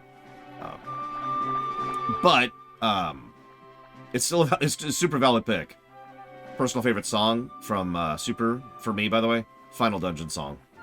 I love that song. Anyways, so it's your attack, it's your double jump, it gets you a little bit of extra height, and it's funny to think about because originally it didn't exist in the game. They were like, all right, what are we going to do with this? Well, because the developers were trying to figure out a way to do movement tech, because if you've been paying any kind of attention, Mario 64 had a bunch of moves you could do, and that was the kit, that was the power-ups for 64, which was a bit of a new paradigm for them. Then when they got to Sunshine, they had most of the same kit from 64, but then they added Flood on top of that, which was freaking awesome. It's probably the best decision they made gameplay-wise in Sunshine. But then they came to Galaxy and like, what the hell do we do with Galaxy? And so they decided to give us pretty much all the same movement kit, but they did two things to vary it up a little bit. Thing one is they added actual honest-to-God power-ups, which they would design entire stages around, instead of making them like, use this power-up to get this star, kind of, you know, the whole stage is based around them. But the second thing they did was this, and I know that sounds like such a minor thing, but you have to understand, it was the perfect decision for navigating what is functionally a truly 3D space. Being able to do things like this, in order to, it just changes the spread. I've talked before, when it comes to designing platformers, how if you look physically at the space that you can interact with, you can map where the player can access, right? I talked about this with regards to Mega Man 3, which even though it sounds like a joke, the introduction of Rush to Mega Man 3 was kind of a sea change in where the player could access. Because Mega Man, whose jump capacity is usually way down here, all of a sudden can go up and do this kind of a thing. And so the level design could then change in order to accommodate that additional moveset, that additional painted area that the player could access. It's the same thing here. Within a 3D space, you could do this, but with that little up, all of a sudden that like increases by a factor, because we're talking about a full 3D sphere of accessible terrain, and now it goes just goes out another layer, which is huge. It was a great idea. It was a great idea, and I think it adds to the overall kit of the game in a way that is worthy of its own positive.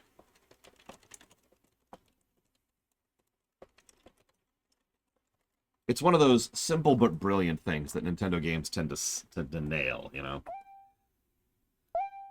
I love the varied skyboxes. I'll talk about that in a minute, but I mentioned earlier there's a bit of a theme to how they do the what do I call them? The robust levels in this game. So, I don't want to spoil too much, but the further in we get, the further away from the planet we're getting. Like, the general idea is that the further into the stages we get, the further we get away from the Mushroom Kingdom, aka Earth. So, you'll notice the first few stages are literally in the atmosphere. We can see the curvature. We can see the curvature of the planet in the background there. Whoop, whoop, whoop. Man, it's a bad angle to get across to my point. Oh my god. There it is. So, that's actually the planet there. You see it? And like you got the fog and like a little bit of a cityscape. It's actually pretty low res, but it's there, and there's the sun coming over the horizon in the distance. So we're still just kind of like low atmosphere, mid atmosphere, whatever the proper term is for where we are here. And we'll be like I said, we'll be getting further and further and further into deep space the further we go. One of the only bits of visual storytelling Mario Galaxy 2 was even allowed to do is exactly that, and we'll talk about that when we get to Galaxy 2. And there you go. That's a perfect shot of it. Of course, I just had to get to the top of the frickin' platform. Anyways, thank you, Nordame. Always. Very much appreciate that support. I will go ahead and jot that down for... What is a skybox? Well, you see... Give me a second. Let me finish typing before I answer that. So it's going towards Guild Wars 1, Guild Wars 2, and Xenoblade 1 and 2. There we go. Done. Thank you again, Nordame. So, a skybox is everything you're inside of in a 3D environment. If you don't have a skybox in any 3D game, all you have is an empty color in the background. A void is what we used to call that. I guess we still call it that. The skybox is those the stars, the horizon, the planet, all of that is part of the skybox. Sometimes it's literally a box, sometimes it's a sphere. There's actually a lot that goes into designing a good skybox. Especially when a skybox that has animation, which if you're paying attention, you'll notice the clouds in the atmosphere below us are actually moving. You can see that on the lower left there. So there's a bit of that going on. There's also, it looks like I can't actually pull the camera up here. But if I trick the camera, you can also see that the sun is actually sparkling in the distance as well. So animating this kind of a wallpaper on the box is its own little thing. There's all sorts of things that go into designing a good skybox. And it is part of the overall brickwork of a level in a 3D game. Yeah. It's funny because the Mario Galaxy games in particular actually have essentially a mandated need for a good skybox. because every time you transition from one planet to another, you go through a giant portal-y thing, a launch pad like we just did, which means you have a big, long section where you're just looking at the skybox. I'm not saying this facetiously, because that was something they did deliberately. They could have used a teleporter, for example. They could have just warped us into a new area and been like, and now you're in the new area, right? And now we're going to warp you back, and now you're back, right? By the way, controllable gravity. Just saying. Love it. So because of that, they decided to, excuse me, they didn't need to, they decided to really dive into the skyboxes of most of the levels in this game, so that when you're zooming around, you have something pretty to look at, which, yeah, that makes perfect sense. There we go.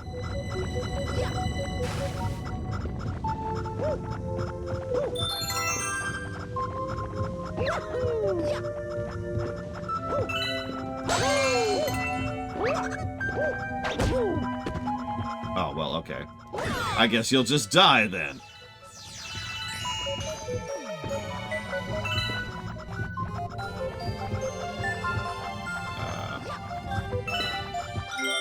What was that? Did you hear that? I mean, of course you heard that. I heard that. That's all that matters.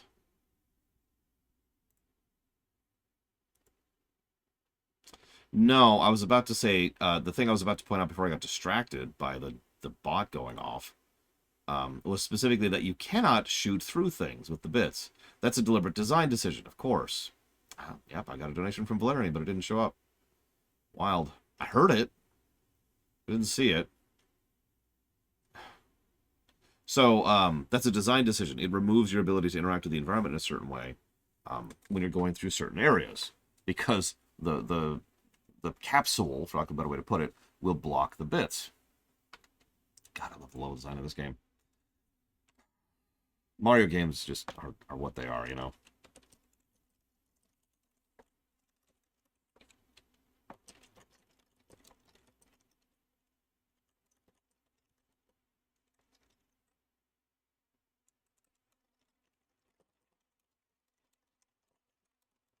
It's okay, we'll get to some bullcrap stars later, don't worry. It's true for like every Mario game, right? Eventually you get to the bullcrap.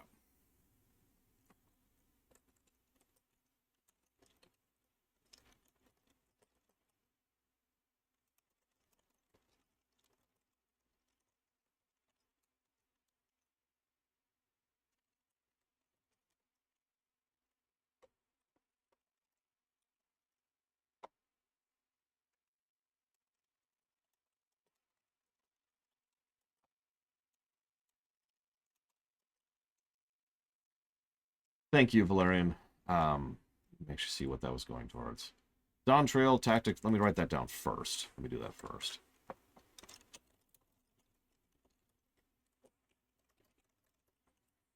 So that's going towards FF14. Dawn Trail. Tactics, Ogre, and Trails in the Sky block. Always appreciate you, Valerian. Thank you.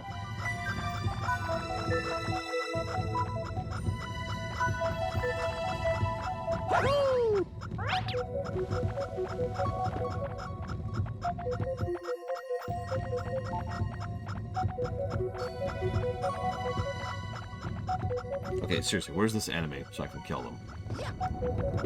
Stop making noise.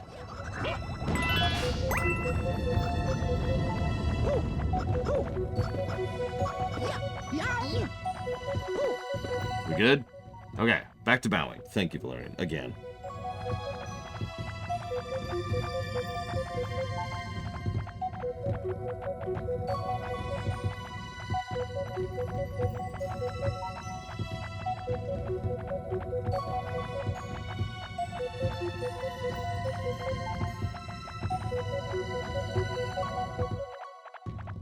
I do always appreciate that support, Valerian, really.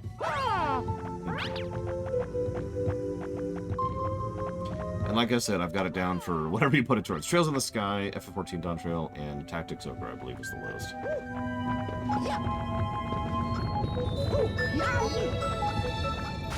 Wait, no, I was going the right way.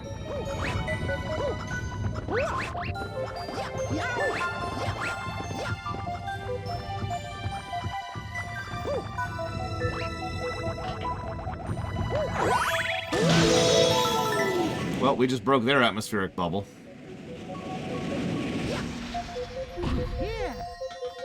I'm curious how the Trails series will go. I'm okay with waiting on that, though. Can we, can we get caught up on the queue before we tackle another 100-hour block? Yeah, I know, right, Eon Dragon? Let's just smash through this glass dome. So what you may or may not have noticed is there's no black hole around here. So, when me and my friends first played this game... Whoa. We spent like 10 minutes on this one platform alone, just screwing with the physics of it. Just seeing how far we could actually push the physics of the game. Trying to make a stable orbit.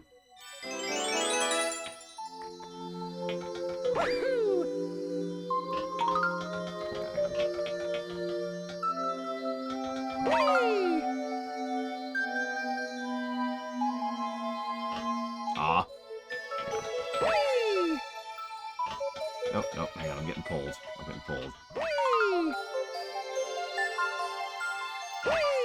You can do it, I can prove it. Or rather, I guess I can't prove it, but... Ah!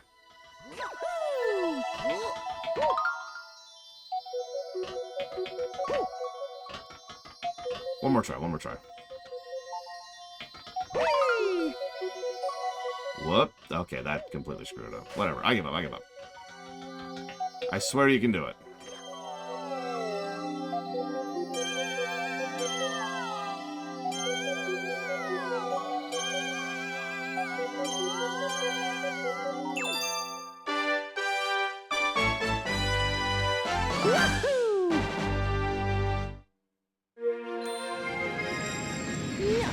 What I might do is pull the trigger on cheating much earlier in Trails 1, Valerian.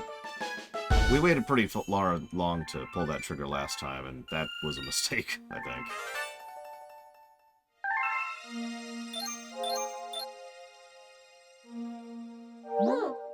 Well done, brave explorer. You've discovered a new galaxy, by which I mean a system. Collecting power stars will expand our range of vision, perhaps to eventually include the enemy base. I would say the Switch version plays like better essentially in every way. But that's mostly because some effort has been put into touching up the controls a little bit. And I don't have to use the Wiimotes. That's always nice. It's also a little bit upscaled, but otherwise, let's be clear, this is a port. It's a touched-up port, but it is still a port.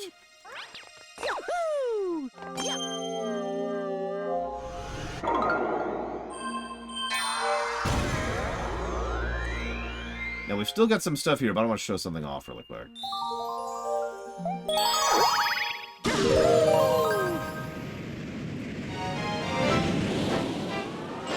Yeah, it's actually funny because 64 is the most like the original in this one, or rather like the Japanese copy. And then Sunshine is a bit of an upscale, but this version, Galaxy is the one they did the most work on, and it shows. Going between this and Galaxy 2 on the Wii, which is what we're going to do, is going to be a shell-shock situation. But for some reason, they decided to try and keep this game as close to the original as possible for this, which is why I call it a port. At best, you could call this a remaster, but I would argue against that. Yes! So notice, once again, we've got a bit of a skyline going on. Once again, getting across the theme of being within the atmosphere. Still close to the central planet. And yeah, the limited availability thing is something I don't defend in any way, shape, or form. That's stupid, and has never stopped being stupid.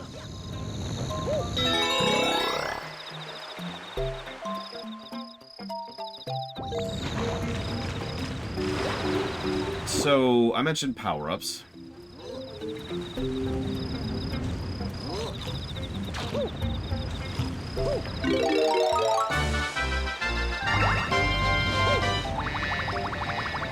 There's no timer on them, although you can lose them like you could any other power-up. The B power-up is actually funny, because it's just straight-up flight. You notice that timer probably looks familiar because you've probably played Skyward Sword. Or Breath of the Wild, for that matter. Yes, you can lose power-ups by touching water in the bee's case, and I forget what else in the other case. But there's several things you can do to lose power-ups. But my point is there's no timer, which once again shows them in contrast to the aforementioned Mario 64, in terms of how they approach power-ups.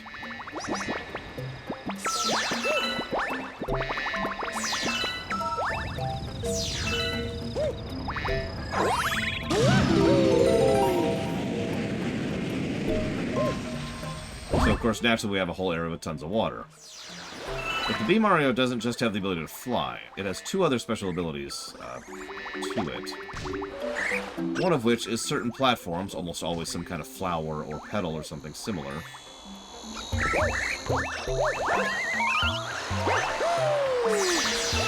will not wilt under you. You can actually stand on it because you weigh so little. Of course, now there's water spouts in our way. And can I just say I love this concept in general? I always have. A game that takes something that's not actually a threat and makes it threatening, but only under specific circumstances. The only reason that water bothers us is because we happen to be a bee and we want to stay a bee, right? The other power-up that you get is the ability to stick to honeycombs.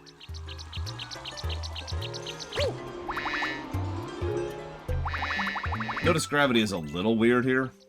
We tend to gravity towards the object unless we bump in the wrong way, in which case gravity then switches from being towards the object and instead just being down. Yeah, so the bee power-up, I don't know why this is such a commonly reported story, but I saw like 3 separate interviews about this. Apparently, all of the women developers insisted that they make a bee power-up this time around. All of the female staff and Nintendo EAD. They're like, okay, we're thinking about power-ups, what do you want? And everyone's like, bee! We want a bee! Give us a bee! And it was such an overwhelming demand that they pretty much were like, alright, let's do it. Bee power-up. Let's make it happen. Who might you be? A physician, we presume? No matter, we are in the most vexing predicament and require your assistance. The most furious itchiness plagues our entire being. It must be stopped! Find the source at once. Yep, so we're gonna do something that's not at all suggestive. Don't care what the internet says about it. We're just gonna crawl around on the queen's body for a minute.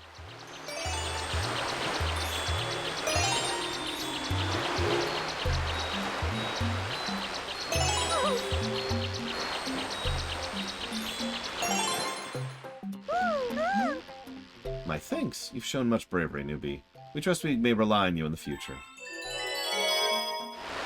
Sure thing, Queenie. Queenie.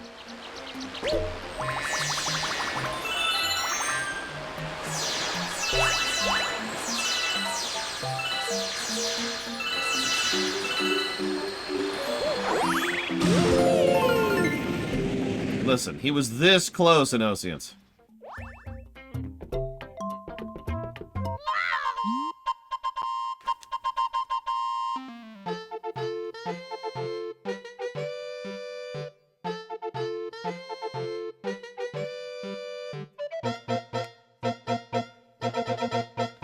This is Captain Toad. Captain Toad was someone they introduced here, and would show up as a gimmick and a cameo multiple times, until in the 3D World game on the Wii U, he would start having his own mini games you can do, little mini puzzles, which were weirdly popular, probably because they were awesome. Yeah, I believe you can reach this star without it, but I could be wrong about that.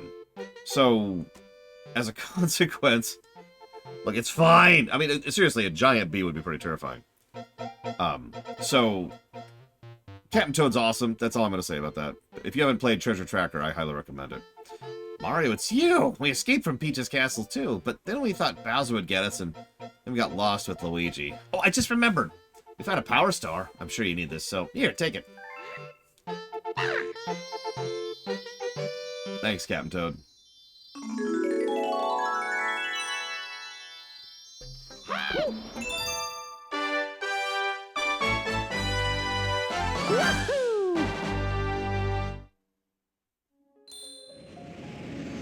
Brick and carpenter bees, am I right? More. Yeah.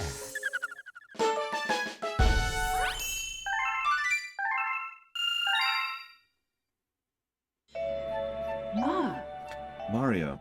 Your name is Mario, isn't it? That's what I heard from your friends who just arrived. Mario. Has such a nice ring to it. Look. Your friends are waiting for you in the garage. I think they want to tell you something, so you'd best hurry on over there.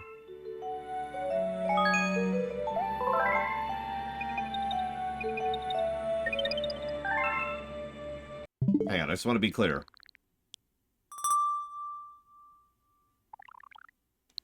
Are you asking me if this game right here is a great game? Yes, it is. Alright, back to the game. Yep, I used a save. Time to throw up the cheat flag. Whee!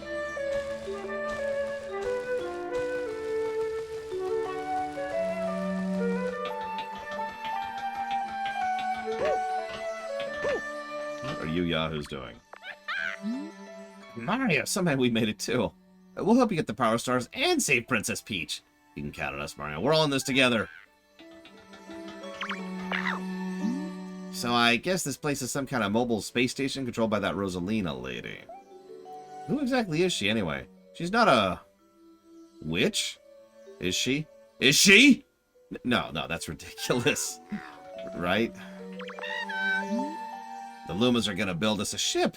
When it's done, let's go look for Princess Peach and Power Stars. Yep, time to mutiny. Howdy, Mario. If you're looking for everybody, they're back this way. Where are we? I want to go home. I'm so homesick. Oh yeah, somebody asked me what happens if this happens. So if you fall off... that's what happens.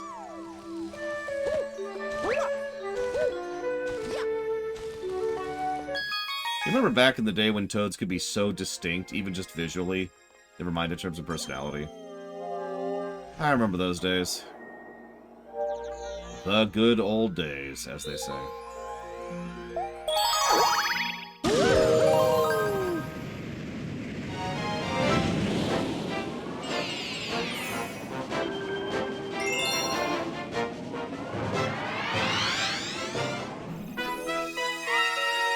Time to go after King Caliente. Yeah, nobody knows who Toadsworth is. Yes! Nobody knows who, I can't think of anybody. All of a sudden, there's a lot. Okay? Just trust me on this one. There's a lot.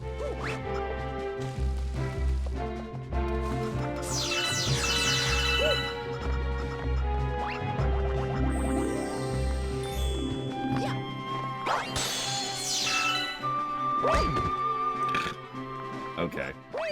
I'll accept that.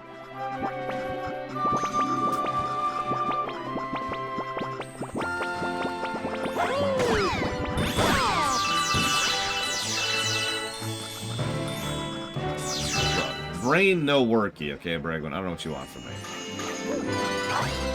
I know what you're thinking. You got an extra hour of sleep. No, I didn't. All that happened was my sleep schedule was screwed with.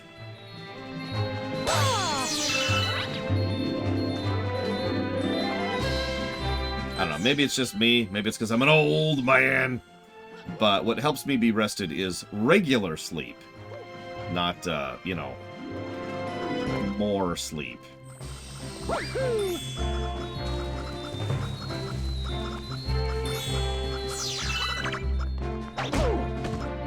Excuse me, sir.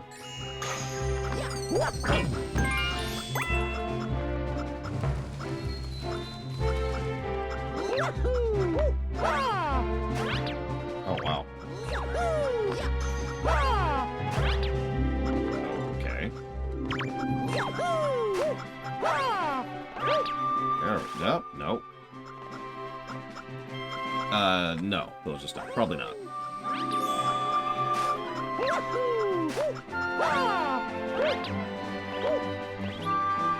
Okay. I apparently suck today. Let's do this the other way, then. I thought we did the same jump earlier.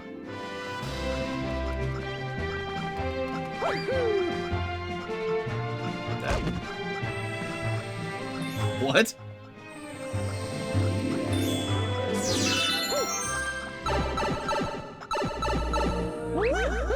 Fine, we'll do it this way.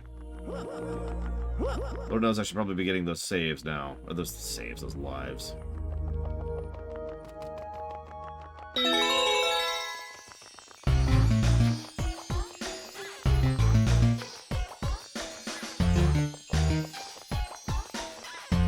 During last year's Polemic Day, I spoke rather negatively about Daylight Savings Time. Also known as the same thing I do at all points in time ever, because Daylight Savings Time is terrible and should go away. I was mocked for that. Because I'm just a city boy and don't understand what it's like out in the country. And out in the country is where Daylight Savings Time is good, and therefore it should remain a thing forever. Yeah.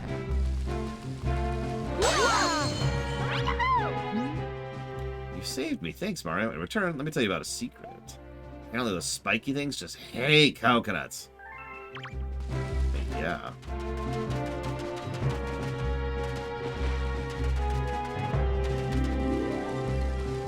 Wouldn't you? Probably not, Dakota. So, the only thing that fundamentally changes with Daylight Savings Time, other than, you know, all of the terrible aspects of it, is it changes how much daylight you have. That's one of the original purposes behind it. But, I don't think they really get a benefit from that.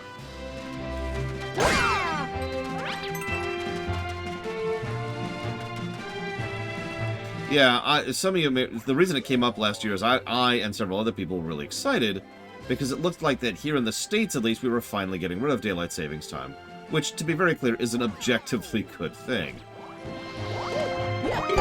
We have a fairly large amount of information at this point in history about all of the negative effects of DST.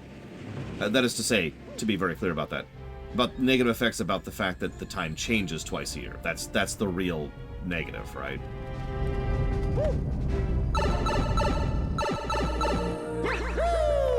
This is fun.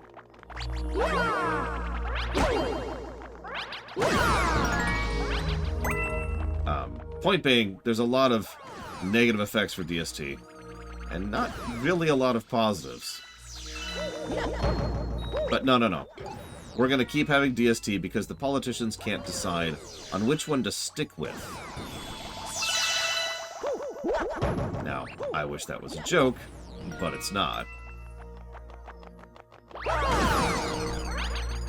There's also at least a few traditionalists who are arguing that the DST changeover should continue being a thing. Because screw you.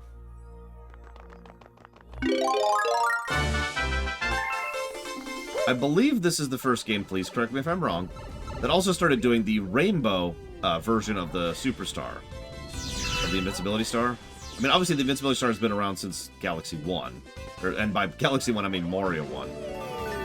But they started going with this rainbow aesthetic from it, and it's retained ever since. Like, even in the kart series. Yeah, that's the other really messed up thing about it. Changing Daylight Savings Time is such an easy thing to do, right? It takes minimal effort, it would be a minimal implementation, and it is a near universal positive just to everyone. In terms of health, in terms of productivity, in terms of literal mental health. But no, it's such a low priority because we've just got so many more important things to worry about that nobody's actually bothering with it. And like I said, the States was like, we're finally going to do it. And then they couldn't decide on which one to go with. And then it just kind of died. Agreed, Eon Dragon. Boss time! Another great song, by the way.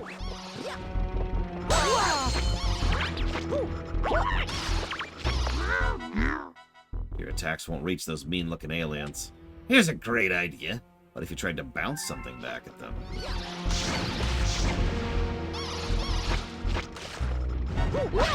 Notice that it homes in, by the way. Another little quality of life feature there.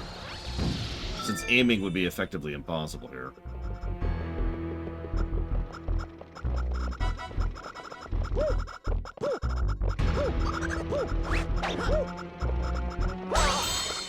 Yeah, exactly, Eon Dragon.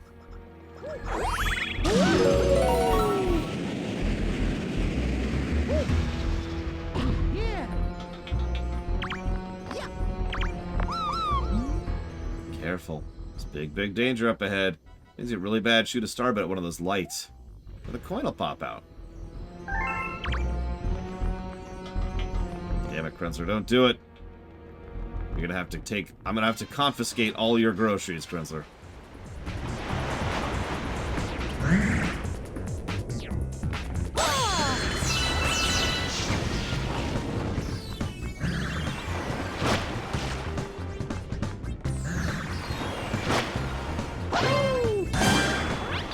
Notice the musical cues, by the way? Get used to that idea.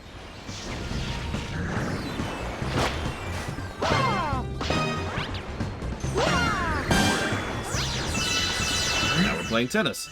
And notice again, rule of threes and escalation.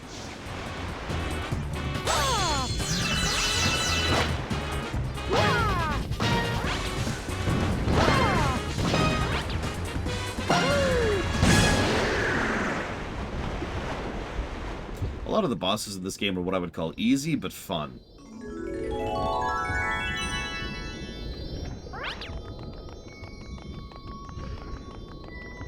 Like, most bosses in this game aren't what I would call challenging, right? With a couple of exceptions. They're still fun. Also, what's with the chocolate icing on this donut?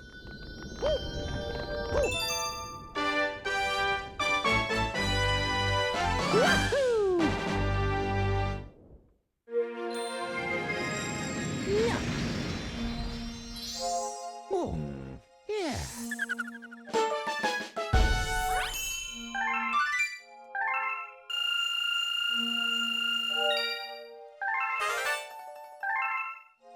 I recommend stretches, Krenzler. No, I really do. That's what I do. Helpful, especially since I sit for a living.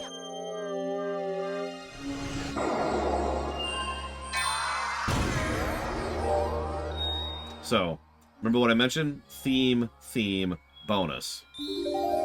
Let's do the bonus level.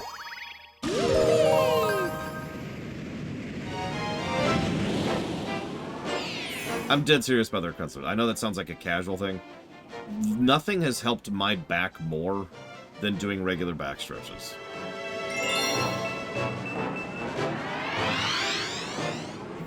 Getting a new bed helped. Don't mistake me. But the stretches. So this is cool. You know what an infinity pool is? No, of course you don't. I don't even know what an infinity pool is. But imagine there's just water in space that has nothing keeping it in place other than gravity. So if you swim too far through the water, you just swim out of the water and to your death.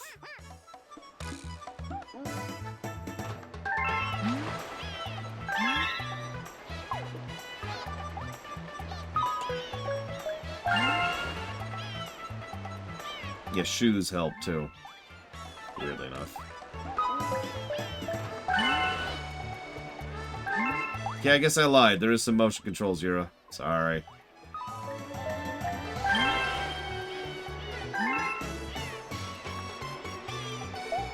And yeah, notice we are once again in the clouds, so keeping that same theme of the whole world together.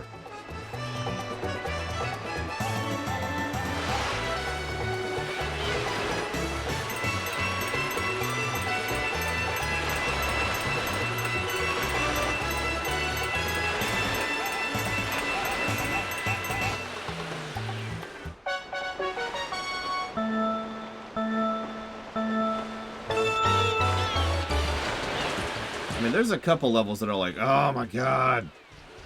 But yeah. One of the biggest things that helped my back, and I'm not saying this as a recommendation, just as a commentary, is getting a much harder, stiffer mattress.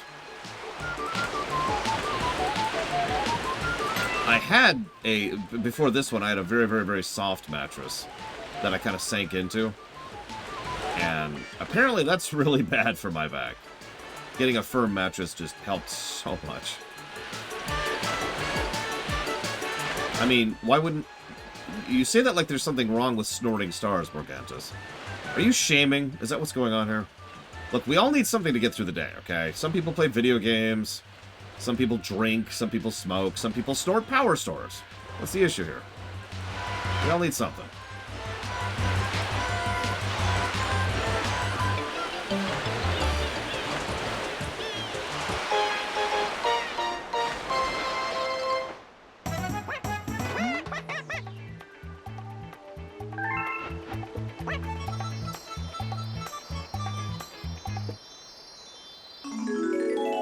Yeah, too short of a bed actually caused me issues when I was younger because we weren't very rich when I was poor. And so, when I was poor, I had a small bed, and my legs just dangled over the edge, which caused me pain all the time. Yeah. So, that's fun. Yeah.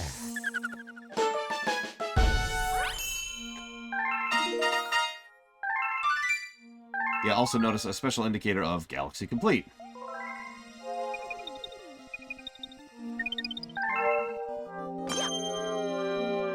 Damn it, Vigilant. No! I notice you haven't fixed your Google issue yet. But I appreciate you. Thank you, Vigilant.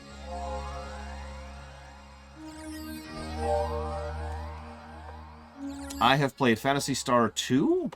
The one we streamed. I don't actually remember which one that was.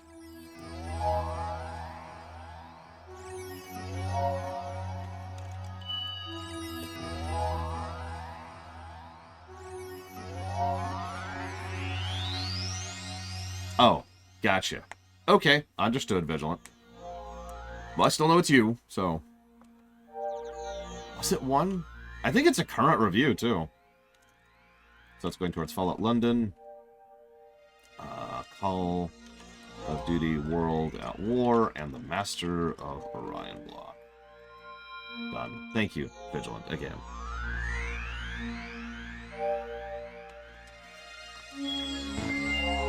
Okay, Loop-de-loop.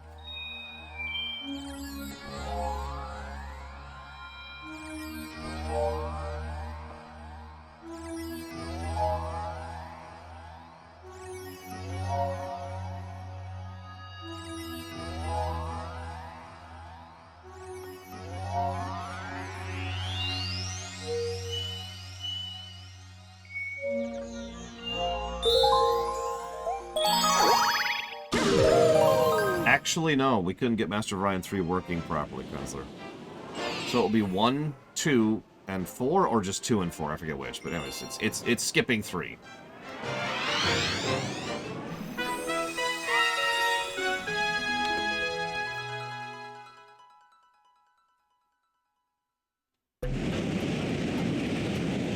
Speaking of health, I really need to be better about drinking.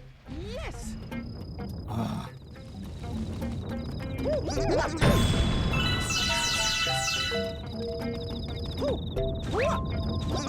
I have a mental goal of drinking all the water I prep in the morning by the lunch block. I've been getting to about halfway there. No, I made an actual effort, Kronzler. I mean, you know me, of course Of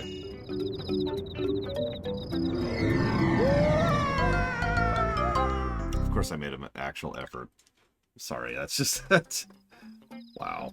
Oh yeah, another little improvement over Mario 64 specifically is not having to get completely thrown out of the level anytime you die. So that's cool.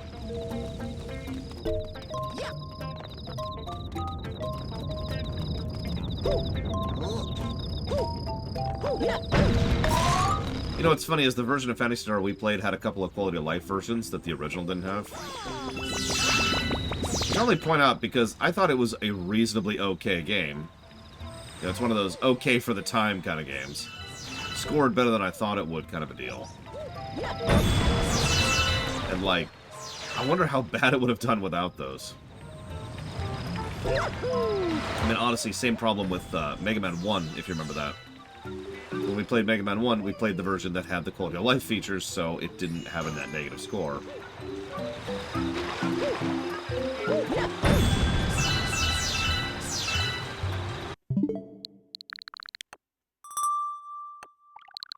I couldn't remember either Eon Dragon. That's why I just said 64. I thought we played it on the Switch. Oh, yep, there it is, right there. Whatever this is what we played right here, the exact version. So, whatever that is.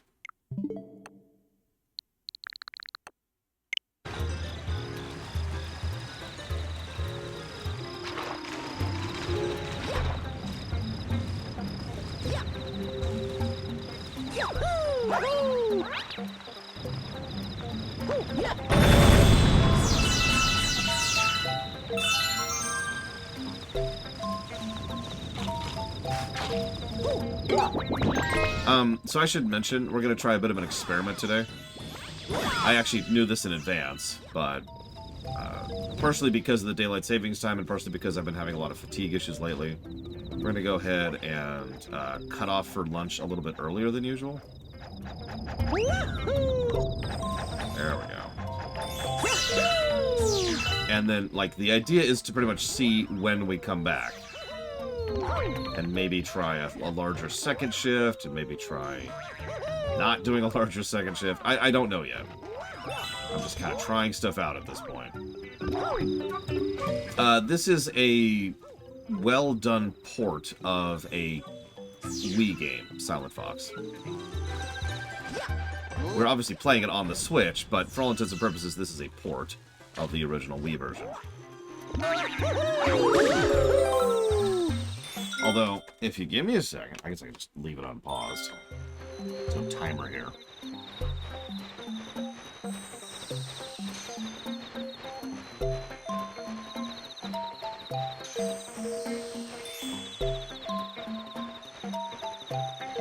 Sorry, give me a second.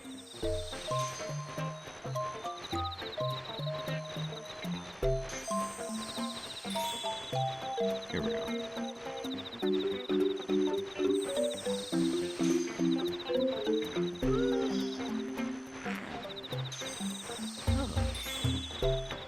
Oh, wow. So I've got a list of all the changes in each version.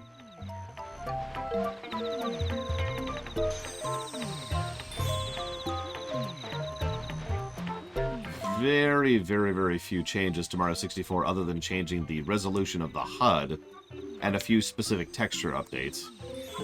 Mario Sunshine is based on the PAL version, which changes a few specific things. Some input changes, some dialogue changes, memory card is obviously ejected, and that's kind of it. And then we got Galaxy.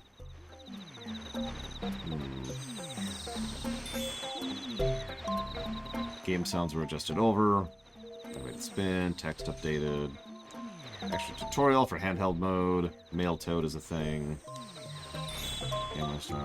Lack of sensor bar. Looks like mostly control changes to accommodate the lack of the sensor bar in the Wiimote. And a few other minute changes. So, yeah, I'm gonna go with port. A good port, but a port nonetheless.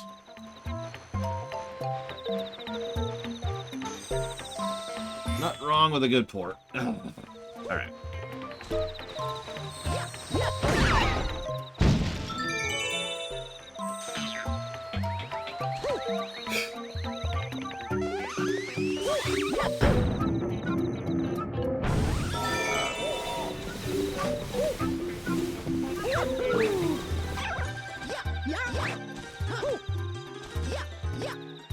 No.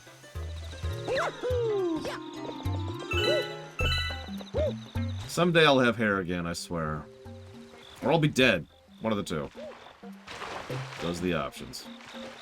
In case you didn't get used to wall jumping in that previous section, here's a portion where you pretty much have to learn how to wall jump. And I love how they set that up.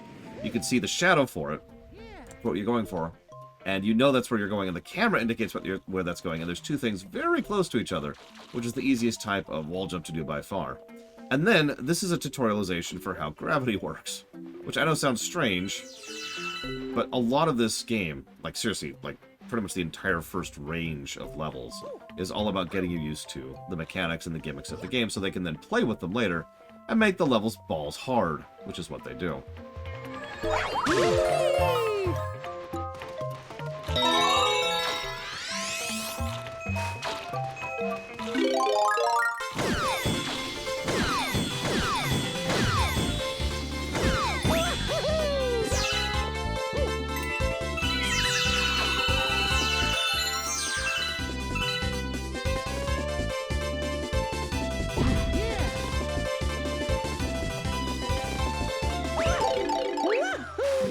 Like the thing I was just on, too. God. Whatever this thing is called. The worst port I've ever played? It's a good question. Because there are ports that are terrible that I know about, but I haven't actually played. Agreed, Eon Dragon. Why not, Valerian? They're both great games, probably. Swing, maybe? Yeah, the bug has a symbol on the back just to tell you that you can smash this, just like the buttons have a symbol on their back telling you can smash this. There's a lot of guidance in this game. Some people dislike that. Those people are wrong.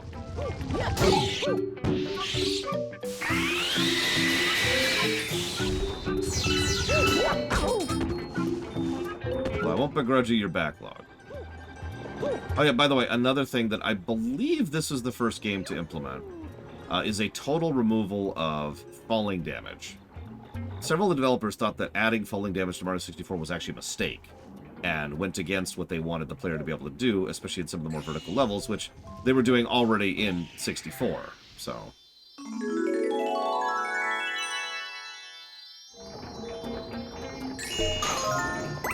See, I feel like the worst port for me would be one that's barely functional, right? That's just, like, bad frame rate and inaccurate controls and clipping issues and all kinds of crap. The problem is, I generally don't play ports like that. I have played Dark Souls 1 on the PC, that's true.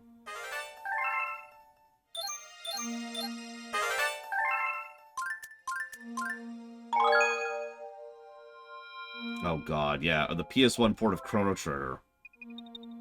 Actually, you know what?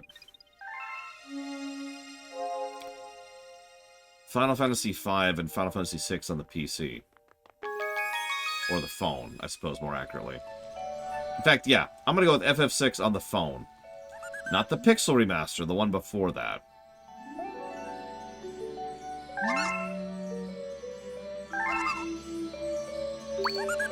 That's a bad port. Probably not the worst port out there, but that might be the worst port I've played all the way through. Some of you may know this. I actually went out of my way to do the entire... did an entire playthrough, top to bottom, of that port on the phone, specifically so I'd be able to give a proper opinion of it. And that port sucks.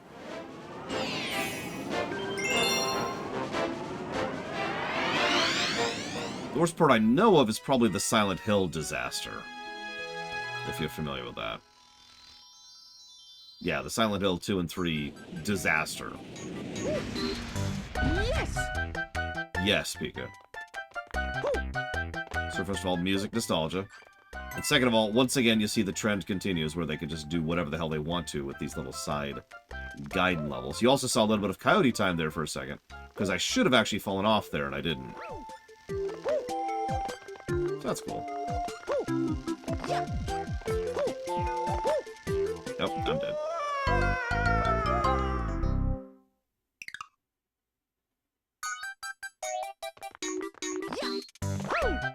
You know what's funny? And we'll talk about this. Jesus! We'll talk about this later. Almost every food-themed level in all of video games, going back to the NES, is sweets themed, right? Odyssey was one of the very first ones I saw where it was like, no, it's savory themed. Like, it was like this Italian restaurant kind of a thing, kind of vibe. And I was struck when we got to Odyssey by how weird that was because of how unusual that is. Whoop, whoop, whoop. That threw me a little bit.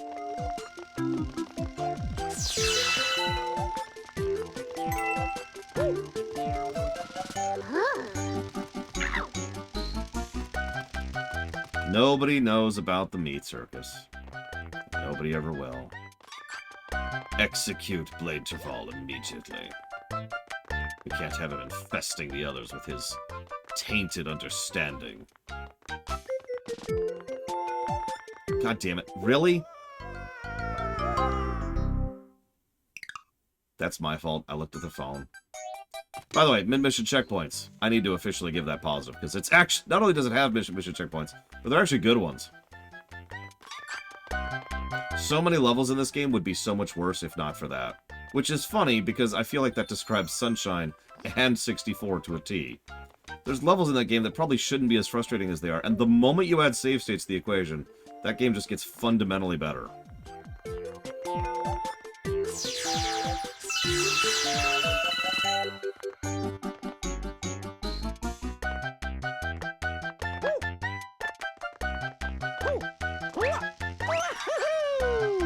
There's another coyote time, if you're paying attention to that. Oh, almost bad as that one. Listen, Krenzler. Execute Krenzler immediately.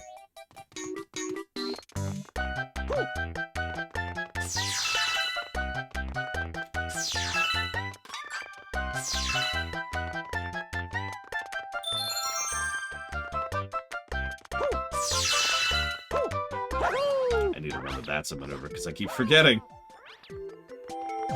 Fine, I'll wait 1 hour, but then... execution. What, mother? I'm not gonna look at my phone. Not even gonna look. I'm busy. Busy. Okay, that's okay. We actually did it on purpose. So we could just ignore it and focus on the platforming. See? Now we're just here. Don't worry, we'll get to the really challenging stuff later, because we haven't even seen Comet Stars yet.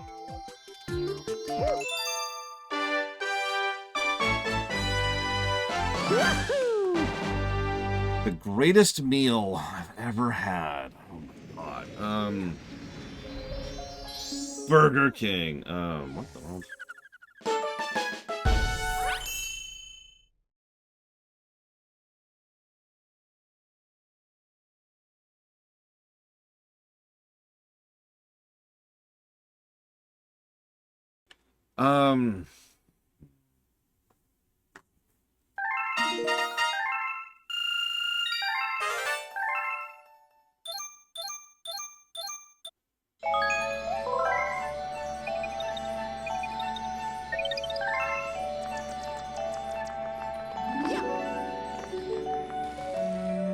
Greatest meal. So, one time I went to this Indian restaurant, which doesn't exist anymore, and I was there with my brother-in-law and my sister, although he wasn't my brother-in-law at the time. This is a while ago. Thank you for reminding me, Mr. Ed. And it was a local place. Local places are always the best, right? And so I ordered something pretty basic. It was just a curry, but they had they did the rice perfectly. Their naan was perfect, but the thing that made it really excellent was that I ordered it spicy, not full spicy because I'm not insane, but I did order spicy. Dude comes out. I think I've told this story before. Dude comes out. He's like, "Hey, so you sure?" Are you sure? And he thought I was, like, bragging. He thought I was showing off. And my sister had to jump in and say, my brother has a tremendous spice tolerance. When he says he wants spicy food, he generally means it. And the guy's like, okay. And I was literally crying. I had to take off my glasses because I was crying from the spice. But the thing is, it was the best spice I've ever tasted in my life. Because, and I've talked about this before, too many people misunderstand spicy, because there's a difference between flavorful and heat. Heat is not something I'm actually interested in. Heat is something you can accomplish chemically, right? You just put like a bit of capsaicin or a bit of a specific type of dollop or candy or like that powdered crap on your tongue. There you go. Boom, there's heat. That doesn't do anything for me. There needs to be a flavor attached to it. That's flavorful spice. And oh my god, it was so good. I've actually only ever been back there once. So I've only ever been there twice, essentially. And I will never forget that meal because it was so, so good. Yes, you have told me about that, although you could share the tale for chat, Valerian. It was still just as good the second time. So the Lumas built them a mushroom ship. That's kind of cute. Yeah, one of the reasons... Oh, hello. We finished building the Starshroom ship. We'll use it to search for power stars, and the members of the Toad Brigade will be the brave crew. We need a bold leader, and I nominate me! Under my command, galaxies will see the bravery of the Toad Brigade! It was just curry. I just got curry. I forget if it was lamb or goat. It's the one that doesn't have bone. So, anyways, so that's one of them. But hang on, I got another one. So this one time, I go to a legitimately fancy restaurant.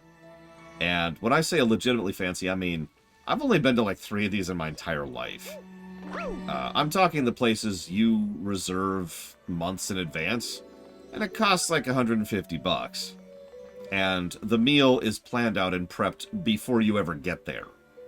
Like you say, this is what I'm going to want when I get there. And when you get there, they give you your meal. And when I say your meal, I mean there's this course, and then there's this course, and then there's this course, and then there's this course, this is the big one. And then there's usually like a refresher course, and then there's like the recovery course, and then there's like the drink course at the very end. So you can sit and chat and drink while you're eating it. I got this, I'm trying to think how to describe, yeah, the discourse. That's the best one, is the discourse. I mean, the last course is functionally the discourse. It's drink-based. And it's supposed to be what you just kind of sip on while you sit there and chat and you know, recover from the meal.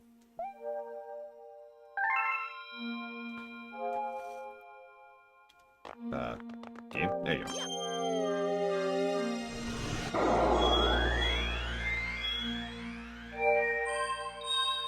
Hold on, what? Whatever.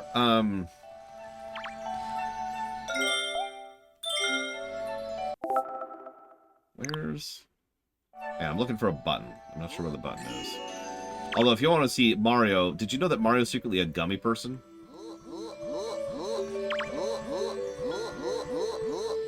Anyways, how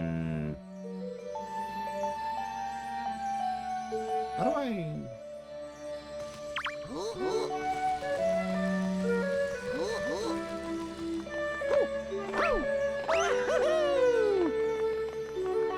Yeah, a little closer. He's bouncy. Anyways. I'm not seeing what I'm looking for.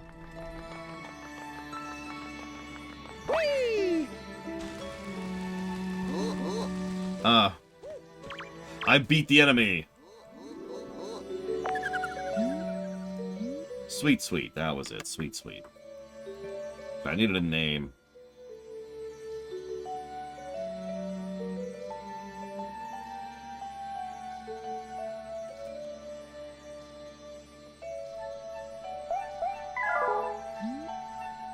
Actually, yes, Grenzler. You'll notice some of the areas are also dark, and some of the power lines are also not yet lined up, too, like that one right there.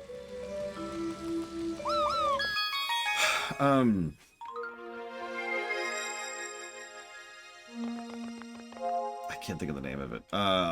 It was this chicken dish, but saying that just does not get it across. It was like sweet and spicy chicken with a layer of perfectly baked Parmesan, which was partially burnt. So it was crispy. It was like crispy, melted Parmesan on top of a sweet and spicy chicken. And the chicken itself was also stuffed with, I don't know what it was, but it was really good. Something bread and meat based. It was extraordinarily good.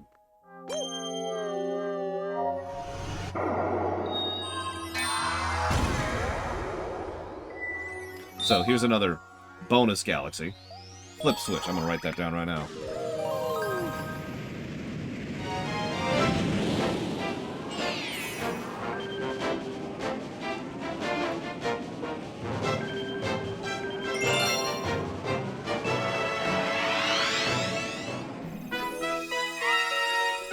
could be Wenlock. It was still spiced in some way, but I'm not sure what it was. Anyways, it was really damn good.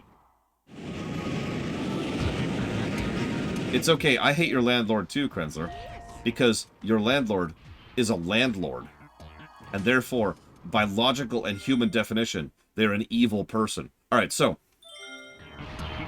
yeah, look at like the skybox here. That's just whatever. Anyways, hello, Evo. So, I love the tutorialization. I know I keep banging on about how great the tutorialization is, but shut up. So, they specifically make sure that you land on a switch so that you can hear and see the distinction as soon as you land. So even if you have no idea what this kind of stage is, you understand the goal pretty much immediately.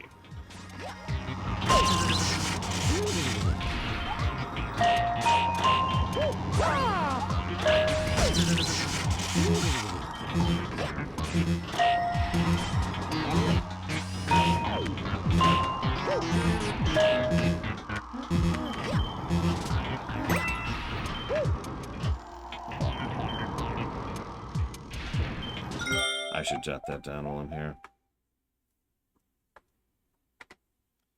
Exactly, Undragon. I guess what I'm trying to say is, as much as it sounds like a bad thing, the fact that the game does like 6 separate things to indicate, hey, this is what you're supposed to do, is a good thing. Remember, this game is supposed to appeal to everybody, at every age range. So they need to make sure a 5-year-old and a 95-year-old actually understands how to play this game and understands how to do the levels. And by the way, I'm not making that number up. That's their official number range. They want everyone from 5 to 95 to play their game.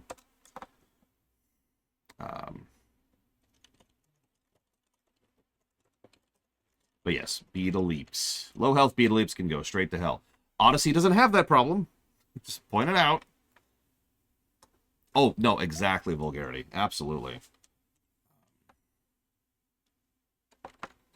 Yeah, no, exactly, Ian Dragon. You get it. You get it.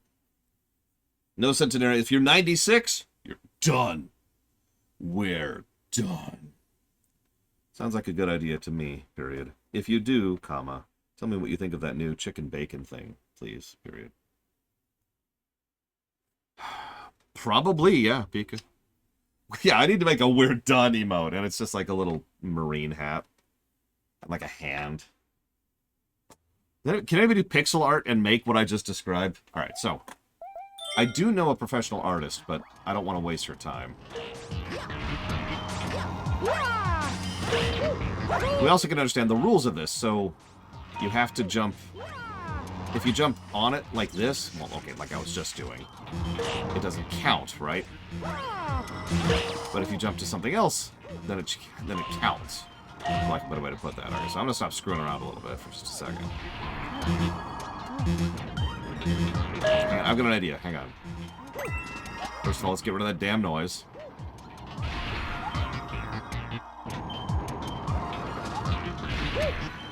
Don't worry, I've already 100%ed this game, so we're not 100%ing this game on camera.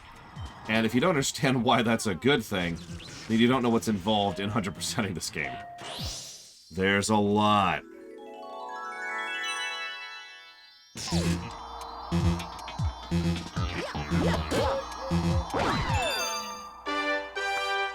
Essentially, you have to beat the entire game twice.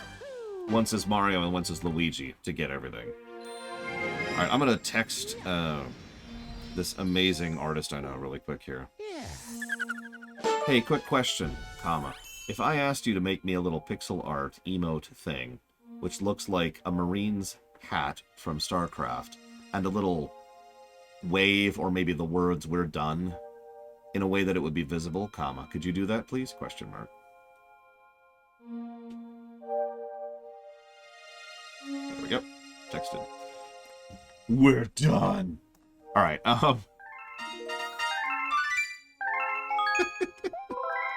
You didn't even look, Evo. Didn't even look. Trying to be silly. Evo says, we're done with silly. Yeah, so. Wonderful, wonderful design. We should at least show off a couple of the Luigi levels when we get there, just so we can review those, because that is content. Your silliness is over. Ugh. I'm gonna laugh if Galaxy 2 is ported to the Switch 2 in like 4 months at this point, would be the target range for that. Your dehydration!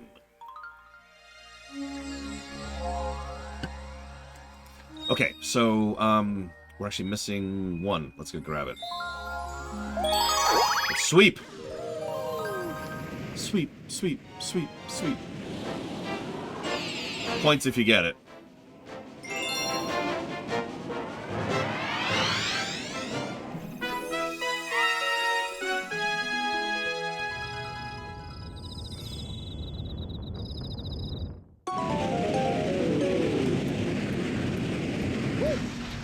Yes! Nobody? Nobody gets the sweep reference?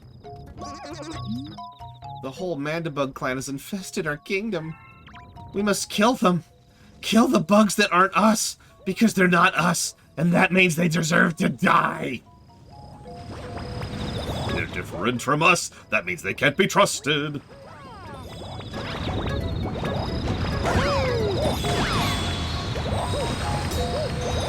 I love how they set this up, by the way. Just to make sure you know this is how you're supposed to use that. So this is the first time we've encountered this thing. Originally, when you started off the game, you actually had 8 health. And they decided that that made the game too easy, and they felt like the game being too easy was actually to its detriment. This is going to sound strange, but I actually agree with that sentiment. So instead they decided to compromise, and on certain levels you could get that health up, which gives you 6 health. And the usual restoration methods.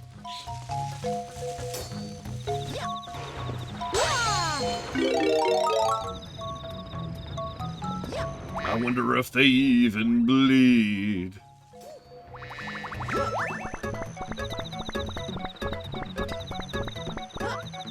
Correct, Eon Dragon.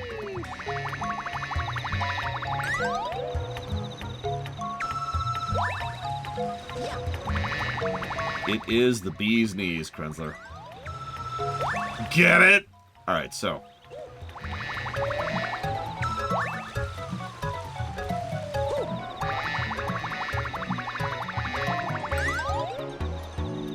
Aw. So, no falling damage, like I said. I do think that was a change for the better. If anything, it just kind of encourages the player to kind of not be afraid of trying crazy stuff when it comes to platforming.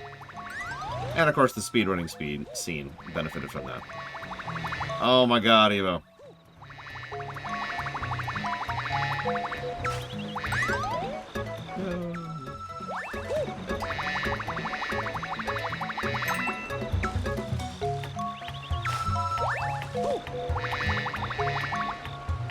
Oh yeah, I haven't really shown this off, but if you hit the water, you'll go bloop, and you'll immediately lose your B form. I'm not going to do it right now because I kind of want to keep my B form. I also want to not die, but apparently that's just not on the table right now, so I'm going to go die really quick. Bye. Nice, slow.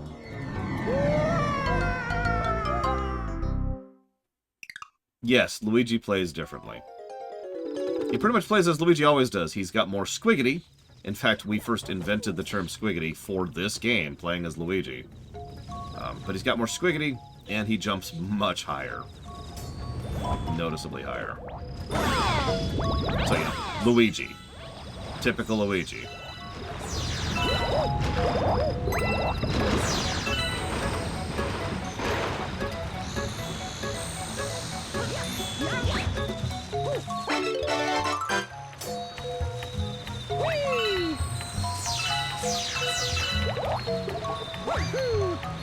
Oh yeah, my third meal of awesome.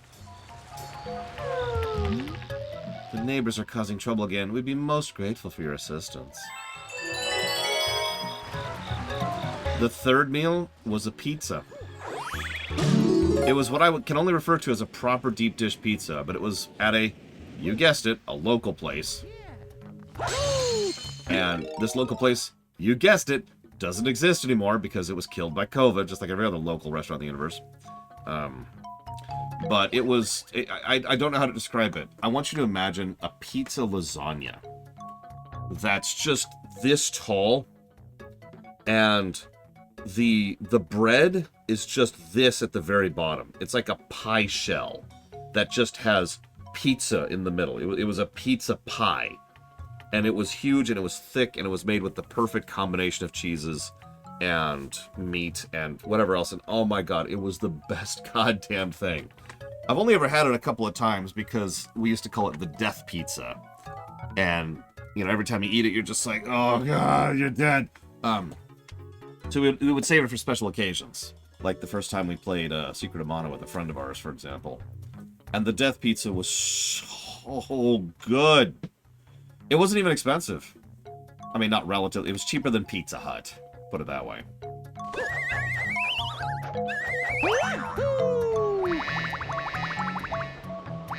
Anyway, so Squiggity. Squiggity is easy to explain because Squiggity is in every Mario game with only a couple of exceptions, like all the way back down to the original Super Mario Brothers. Squiggity is you go forward, and when you stop hitting forwards, you keep going a bit. You don't stop when you stop pushing forwards. Like in a Mega Man game, if you stop moving forward, you stop on the pixel, on the dime that you stopped at, right? But in Mario games, you keep going a little bit. Now, this varies from Mario game to Mario game. The reason we call it the Squiggity is in this game, like I said, Luigi has worse Squiggity, and the noise, is the sound effect it makes is like, Squiddy, squiddy, squiddy, squiddy, squiddy. Squiddy, squiddy, squiddy, squiddy. And so we started calling it the Squiggity. I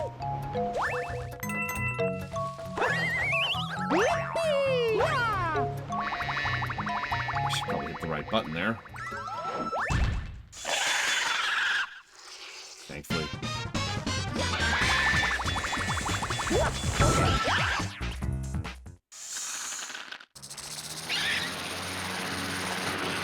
Rule of threes, but also escalation.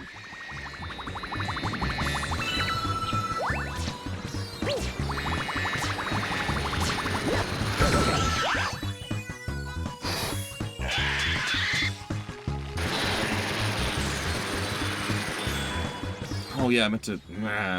I'll have to remember to do that recently. Someone whispered me recently on Twitch, and I feel bad about that because I can't whisper people on Twitch. So I never responded to them because I'm physically incapable. Something bubbly and acidic, Mr. Red. In my case, that was usually Coke. It was you, Kieran Elior. It was you. J'accuse. Okay, so, unfortunately, I don't really have a good piece of advice for getting a guild anymore. Because I don't do guilds anymore, like as a concept. I haven't done that since Wrath. In any MMO of any type. And yes, that was a very long time ago. Thank you for reminding me. Nowadays, I just kind of stick with my own crew, for lack of a better way to put it. You know, so like the FF14 guild that I'm in is just us. And the WoW guild I'm in is just us, right? So I don't have a lot of advice for getting into a guild on that front. If, on the other hand, you want to go ahead and join our setup, you can, depending. Because WoW... It depends. It depends on if you've got Alliance or Horde and blah, blah, blah. We do have a Lorewalker community going. In WoW. Yes, Valerian, you can. Maverick actually... I think I have access rights to it, but Maverick has it. The biggest downside with what they've got going on in WoW is that it's per character, not per account. So that's kind of irritating. But yeah, Maverick has access to that, and I know you have access to him. And I know that's a terrible answer, but now I can show off the water thing. Yay!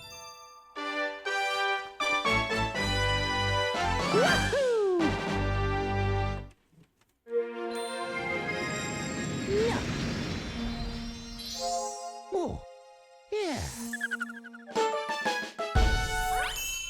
Honey Hive.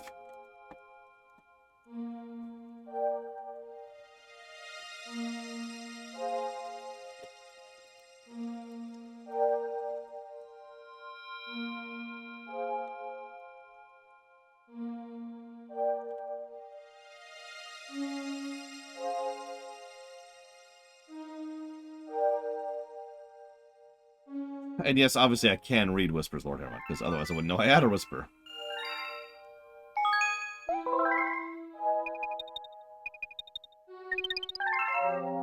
I should look something up really quick.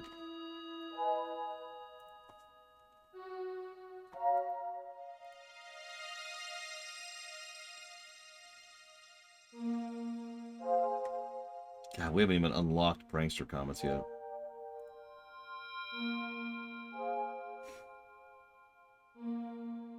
So there's 120 stars total, OBS.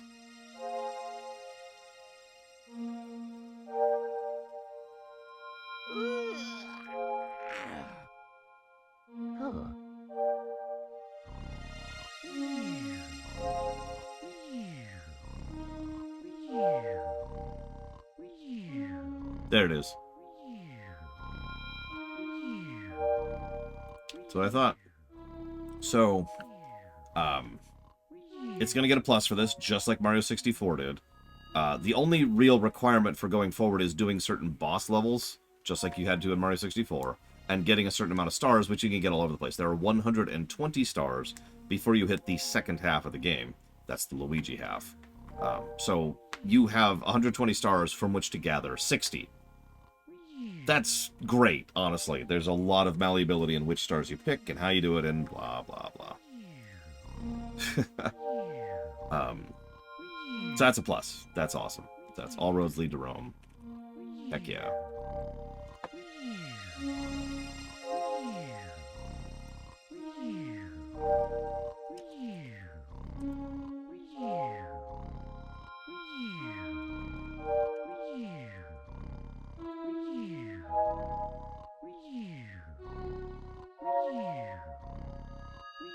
You know the thing that's really going to make Mario Galaxy 1 score well? Not a lot of negatives.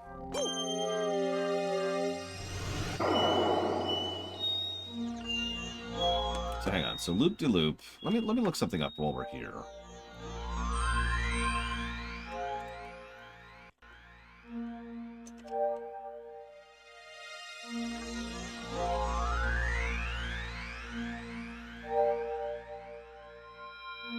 That's what I thought.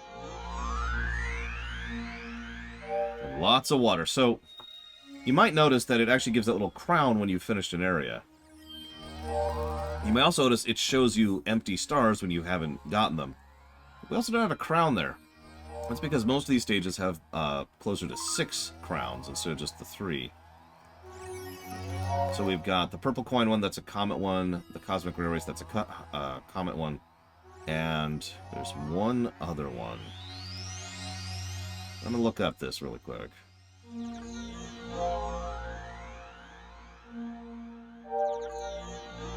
One moment. That's what I thought. So, later on in the game, we will rescue Luigi from the Haunted Mansion. From that point onwards, there's several stars where we can go and find a specific, find Luigi somewhere. Once we find Luigi somewhere, we will be able to go and rescue him and get an extra star for that thing. That's where that comes from. So it's Comets and Luigi. So we're actually done as we can be at the moment. Let's go do the boss level. This is the third and final type of stage. We had robust levels, we had side levels, and then we have boss levels.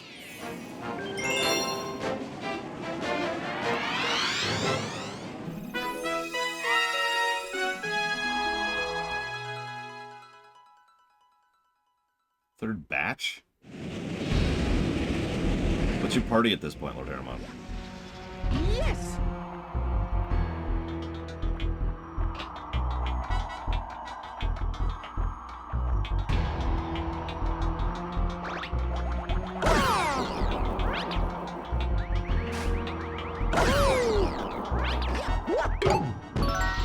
Oh yeah. How many of you never realized these are just Goombas with helmets?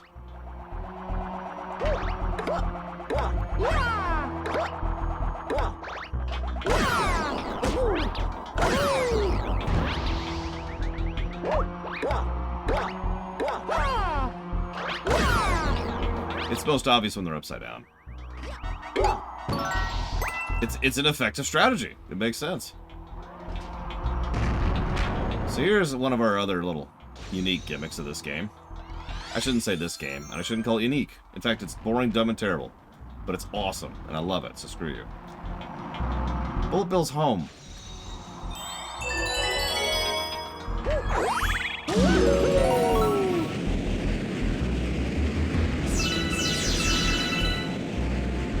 Notice we're still in the atmosphere in the boss stage, by the way.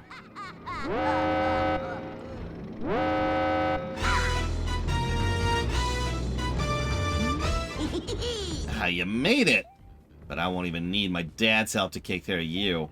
Go at him, Mega Leg. Stop at him with the power of your Grand Star. Yeah, I'm so glad they made Junior more of a character and didn't focus on the Koopalings, who are objectively better than him.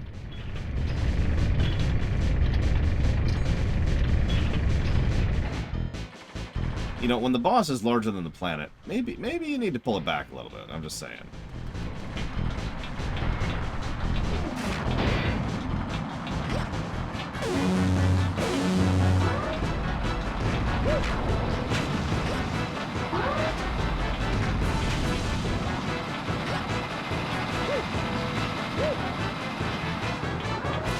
Two 2007, Evo.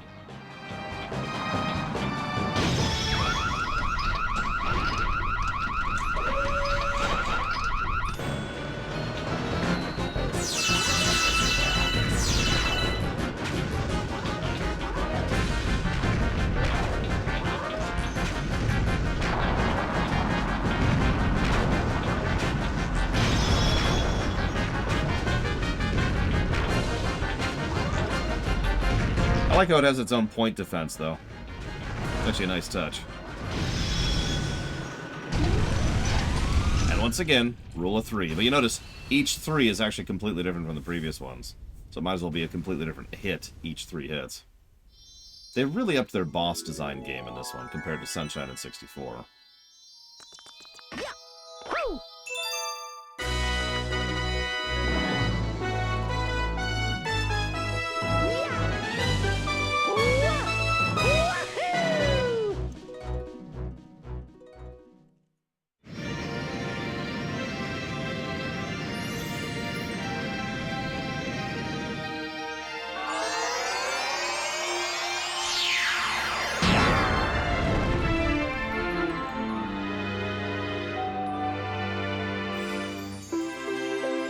Power up a slightly different area and gain access to that. And yeah, the star gets a little bit bigger.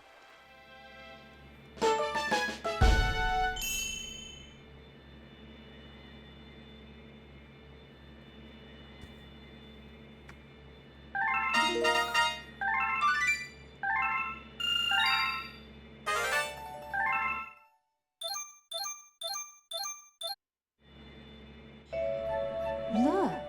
That ball of flame represents the power of the observatory. We call it the beacon. Yeah, it's a star, we get it.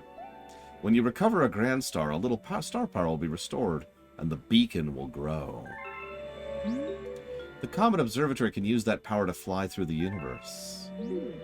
Once all the power is restored, we will even be able to fly to the center of the universe.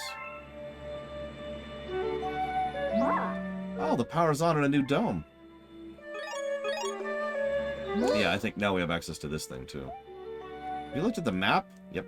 So now we have access to the map.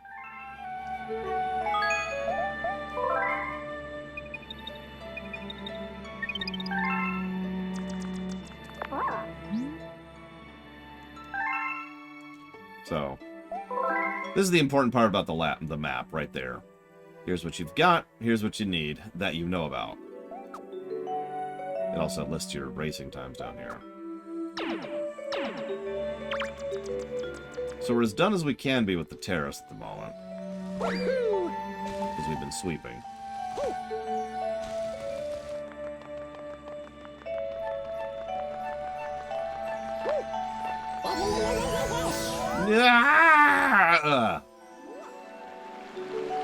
Peach's outfit? It's okay. But Rosalina's? Much better.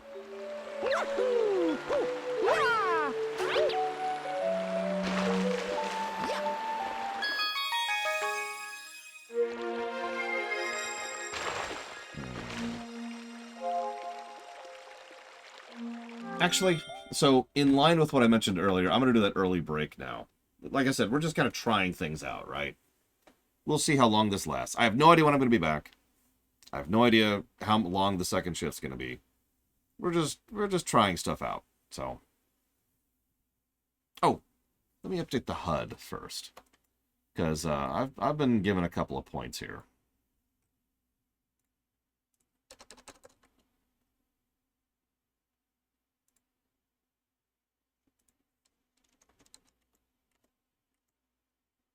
And hang on.